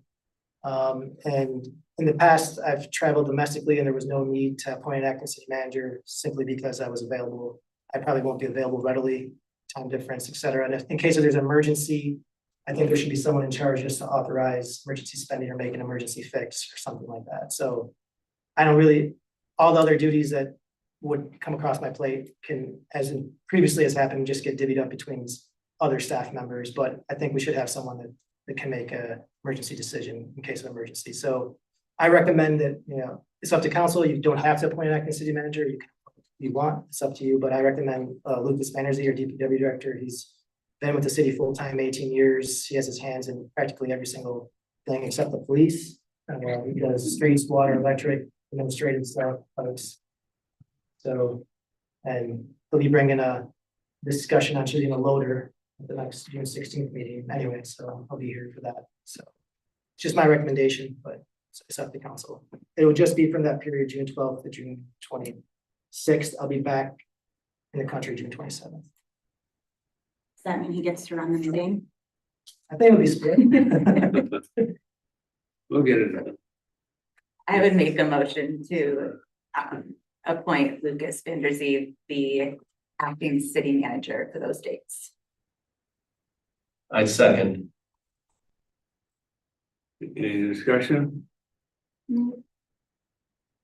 All those in favor say aye. Aye. Any opposed?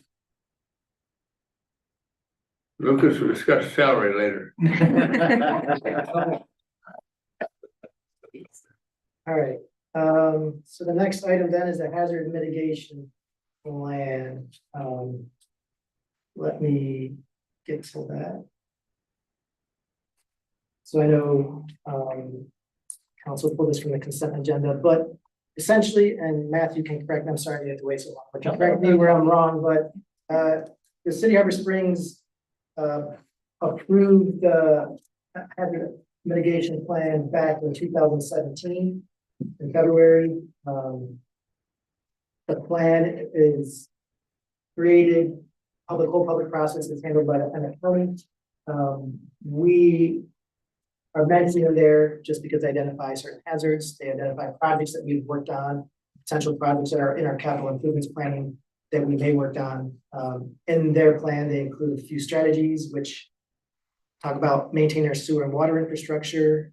Our North FEMA project, which our floodplain project, there's a potential flooding issue that could happen are fair by DPW, but it's on property split between, it's owned by Irish Boat Shop, the school, and the city. And at that time, this was on our plan since 2019, but at that time we couldn't coordinate all 3 different entities to come together for a variety of reasons. So that's still on our plan. Other things, we're striving to create a balanced energy portfolio and continue to maintain effective communication. So in order for us to be eligible for any grant funding made available by FEMA, we do have to approve this plan that the county is adopting. Matthew, you were, this was your. So we've been at this for 3 years. Networks Northwest, and the local emergency planning committee and the local planning team have been working on this project for 3 years. Your local fire, the law enforcement have been part of each of these planning meetings every quarter. It's a 300+ page document, was approved surprisingly last month by the state and approved at the end of last month by FEMA. It comes back to local jurisdictions for a local approval. Once I have all of those, it goes back to FEMA and we have 5 years to utilize this plan for any possible grant funding available to work on those projects, to work on anything that is mitigation based. So preventing adverse effects from future disasters. Gladly entertain any of your questions.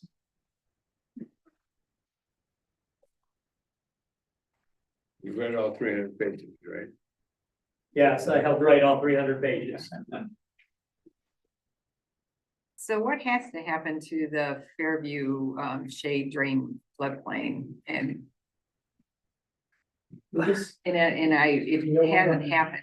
So it's a lot of earthwork. Yep. Yeah, so at Fairview, on the north side of the road, you have Irish Boat Shop. On the south side, you have the school bus garage and their play area, and then to the east is the DPW's buildings there.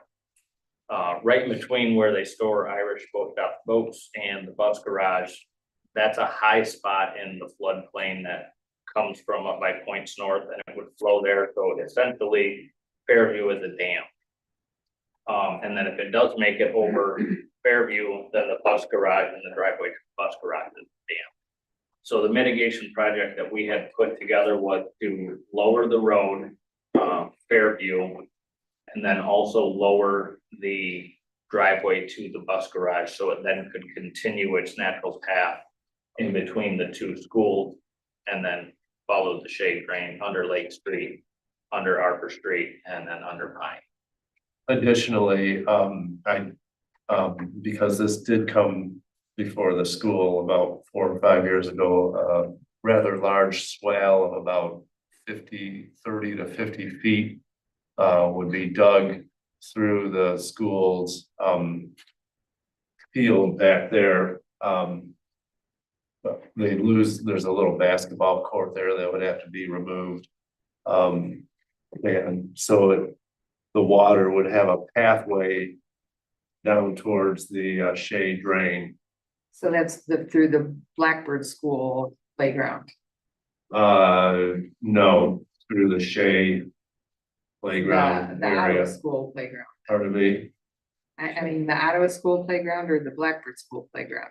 the Shea Elementary School playground that are known as the Shea ground. Those projects are all pending, like I said, the availability of FEMA funds to help the community actually accomplish those projects. The engineering, at least for the school district's portion, the site work was already drawn up and planned and ready to go pretty much. Correct. And that's why it's on the list as projects ready to go if we are able to acquire FEMA funding for the projects.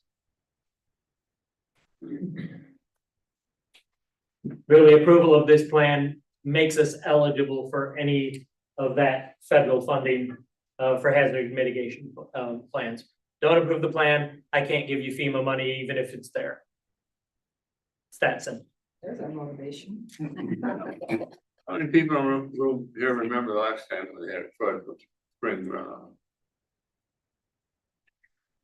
I got some great pictures of the East Hill showing telephone poles where you look right underneath the bottom of them, just hanging by the wires. Sure. We had a school for 2 or 3 weeks one. As part of this project, is it something that was discussed when the city did the FEMA project and closed 119, what is that, Drain. 6-7 years ago? Yeah, the drain. Yeah, this was part two. This was different the other sections, part yeah. of that, wasn't it? Correct. And the goal was to coordinate, that time, that we just couldn't coordinate with all three parties, Irish Boat Shop, school, and the city. At each different time, we were able and ready to do it, and one other wasn't. So right now, it's really a matter of, looking for that money and also getting all three on board at the same time to the project.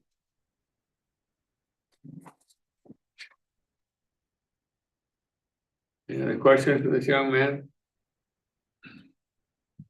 Maybe just a quick comment. So this allows us eligibility for FEMA funds. Correct. What's the likelihood we actually could get them?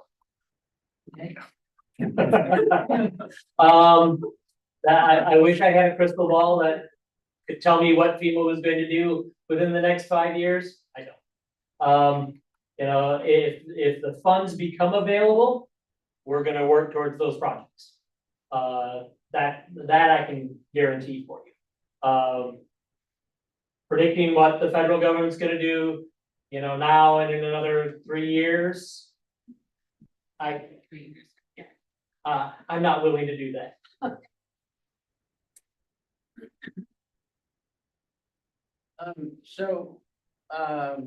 Let's say we don't get the FEMA money right away and there is a big flood. What happens back there by the school and the Irish boat storage with this big hump? It becomes a dam and it directs the flooding waters to places that we don't want. Which would be the schools, residences, Irish Boat Shop, the storage facilities. Thank you.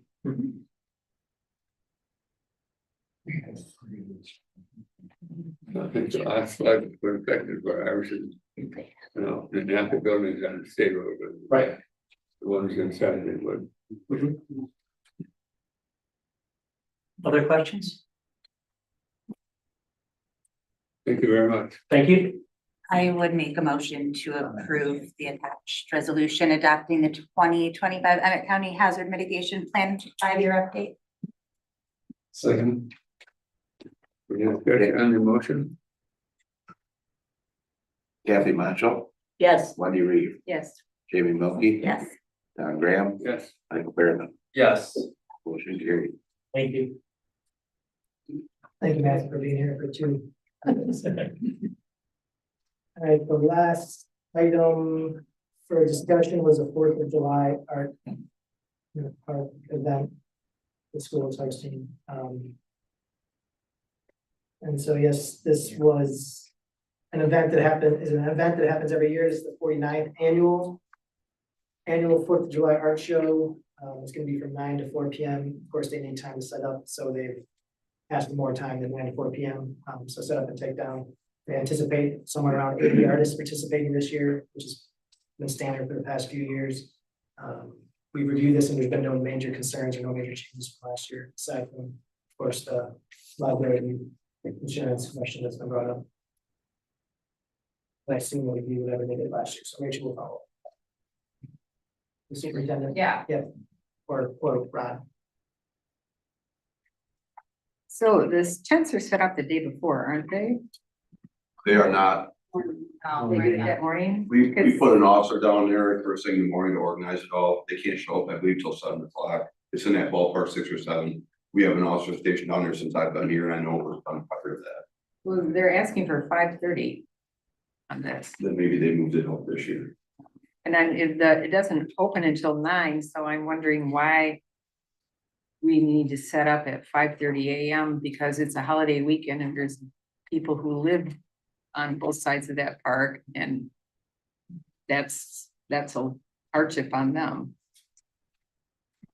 I can speak on our officer starts down there at 6, and normally that's when they start showing up. I didn't pay attention to the previous time, but we go down there at 6 and that's when they start setting up.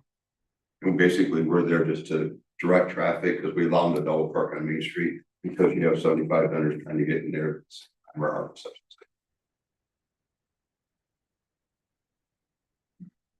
I'll enjoy the art show. Thank you. And as I see this, it's just, I guess what we would call upper Zorn. Correct. Right, not the other, okay, so just that part of the park, not the other part. Right.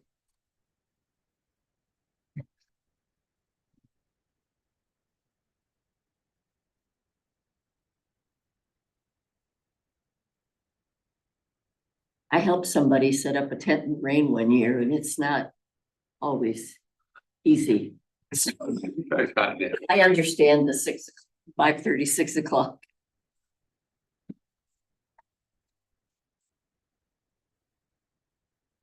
Any other comments on art show? Make a motion, we approve their application. I second that. The discussion? Tom Graham, Yes. Michael Behrman, Yes. Wendy Reeve, Yes. Kathy Marshall, Yes. Jamie Moe. Yes. Motion carried.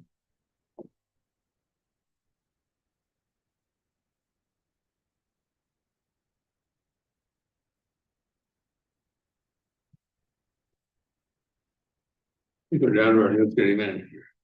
City manager's report, yep, then we can get to the GDA appointment. So the Shea locomotive arrived on Tuesday, May 27th, so you probably all probably seen it by now, it's gone downtown. So it looks really good.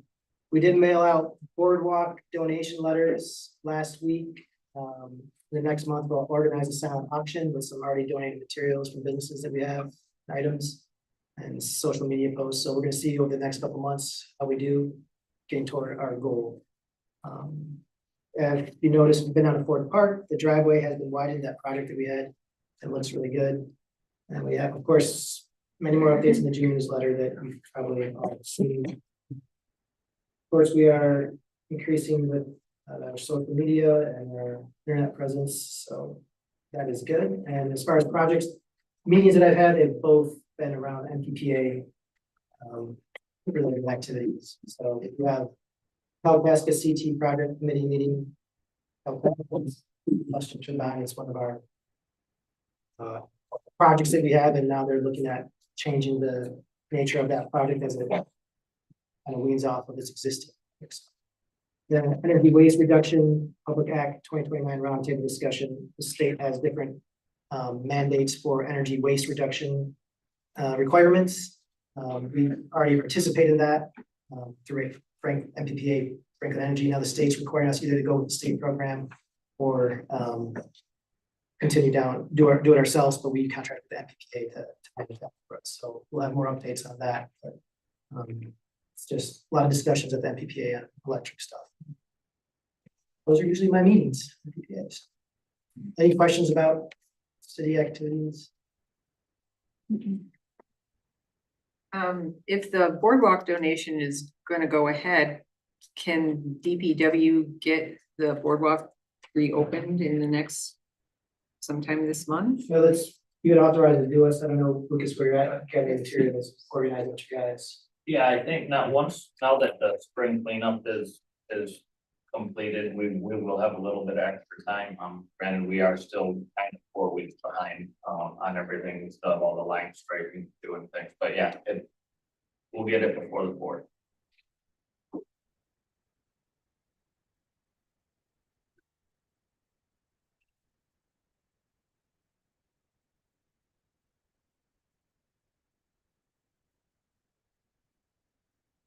Next item on the agenda is boards and commissions. And that is usually, the first thing we have there is a DDA. So we have one member resign.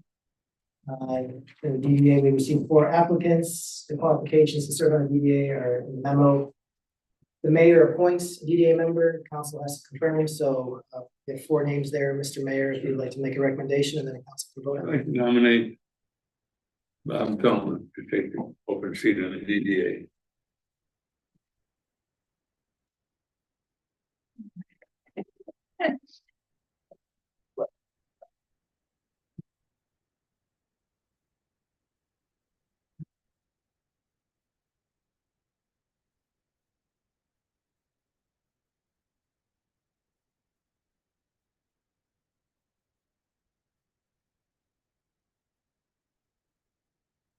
I'll second that. Any discussion? I think Bob is a great candidate. I think he serves on the Parks Tree board, okay, I'm sorry, tree board. And,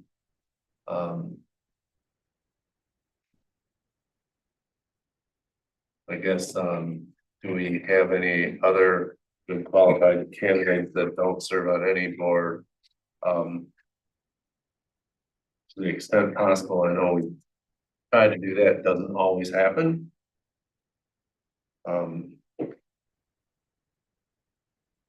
But, so that's my 2 cents. But there's a, But we have a motion and a second on the floor to appoint Bob Toma. I'll do a roll call, I guess. Kathy Macho,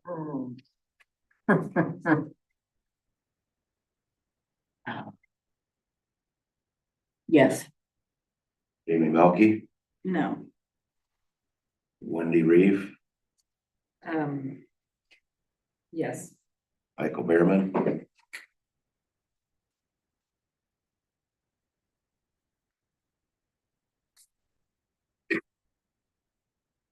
Yes. Tom Graham, Yes, motion carried. thank you. all right, thank you. Next is board and commissions updates from each of the boards. If you got it, your boards have met. I don't think they have since their last meeting. I know CBA hasn't met, I don't think. Planning hasn't met. We do have a meeting coming up Thursday. And we will be continuing the discussion of Article 2 zoning districts. Part 2, so urge everyone to attend and give their input.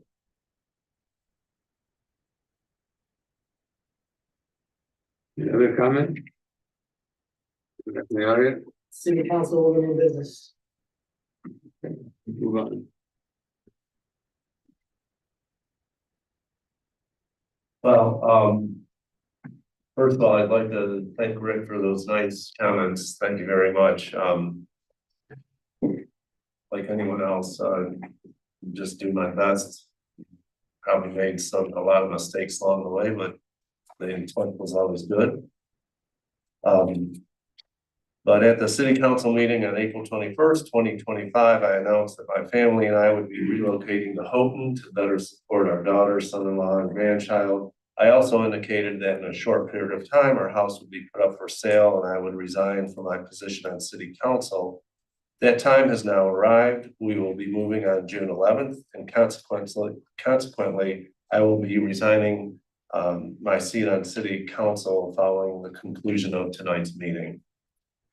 I would like to extend my heartfelt thanks to the city's residents for their support, to the remarkable city staff and administration for their outstanding work, and to my esteemed colleagues on the city council with whom I've had the privilege of serving since November 2023.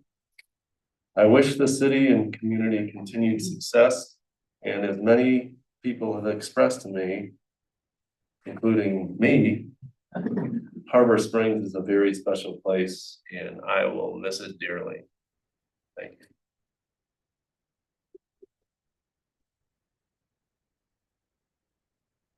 Thank you, Michael.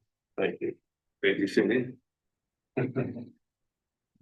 Any other comments, new or old business, anybody? I guess I have a question for the city manager and perhaps the consideration of the rest of the council regarding what process and when we will appoint or elect a new council person.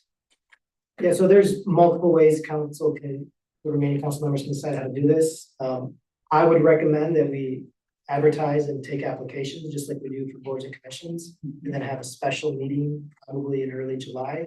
We skip our first July meeting normally because of 4th of July weekend, but we could have one meeting around that time.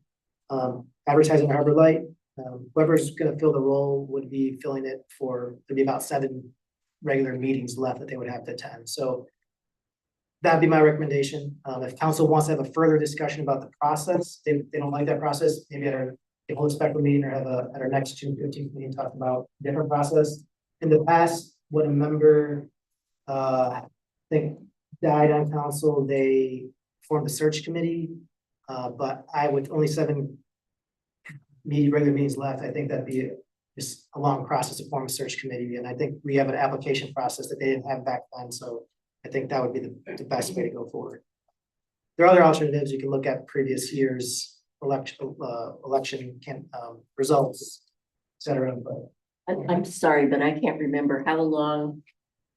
If we decide that, if we feel like we need to have a special meeting, by when do we have to announce that and vote on it? So we've filled the legal requirements. you can decide to hold a special meeting. Like you can decide the date and time of it now, but we have to post it 18 hours in advance of that meeting. So you would need to give us city staff some time to get it posted. So or you could just take applications. Go by the ad. How quickly do you think, I mean, how short a time frame is fair and reasonable for applications? I mean, assuming you can get out a word about that. I'm assuming people have been thinking about this since Michael first mentioned that he would probably be resigning soon. So I think there's probably talk about it already. However, it probably would get into Harbor Light. I don't know if it could get in this Wednesday's issue, but it could get in Harbor Lights next Wednesday. We post it on our website, social media. I think by end of June, give yourselves 3 weeks, 4 weeks, 3 weeks to get a candidate. I think the end of June is a great goal. Yeah. And I think setting up a special meeting, even if that's the only agenda item for before our July, whatever. Yeah. So 21st Yeah. meeting So would be the best so that we have somebody there. So what I could do is just tally the remaining council members on when's a good special meeting date in July. We'll publicize that. Okay. Everyone, okay with that? You okay with that? Okay. Okay, Tom. Okay.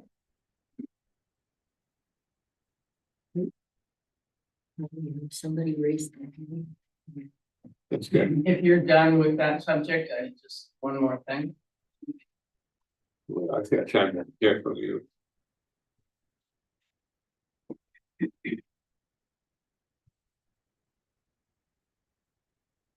Here in Oakfield,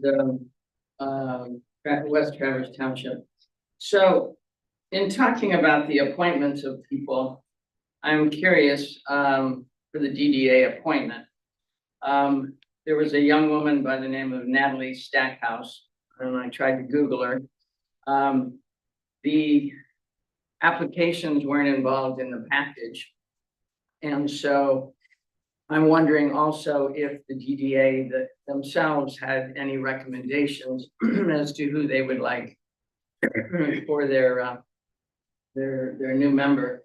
I had overheard that they were sort of looking for someone that was maybe in the restaurant business, because we don't have any restaurants that are being represented at this time. So in the DDA appointment, my question would be, did you all know and see all of the applications for these women so that we know that we could get the best choice?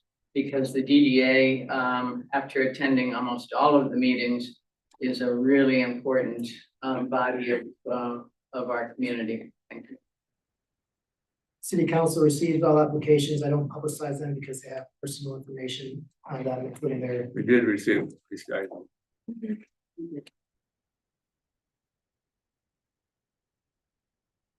And we typically never receive recommendations from boards to council on who they want to see on the board. It's not the board's decision, it's the council's decision on who they want to see on that board. So it's never been our process to get a recommendation for the board members.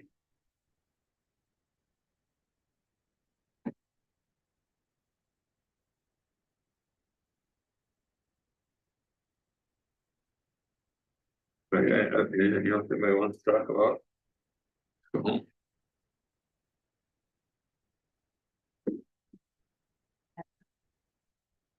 Meeting adjourned. Let's adjourn.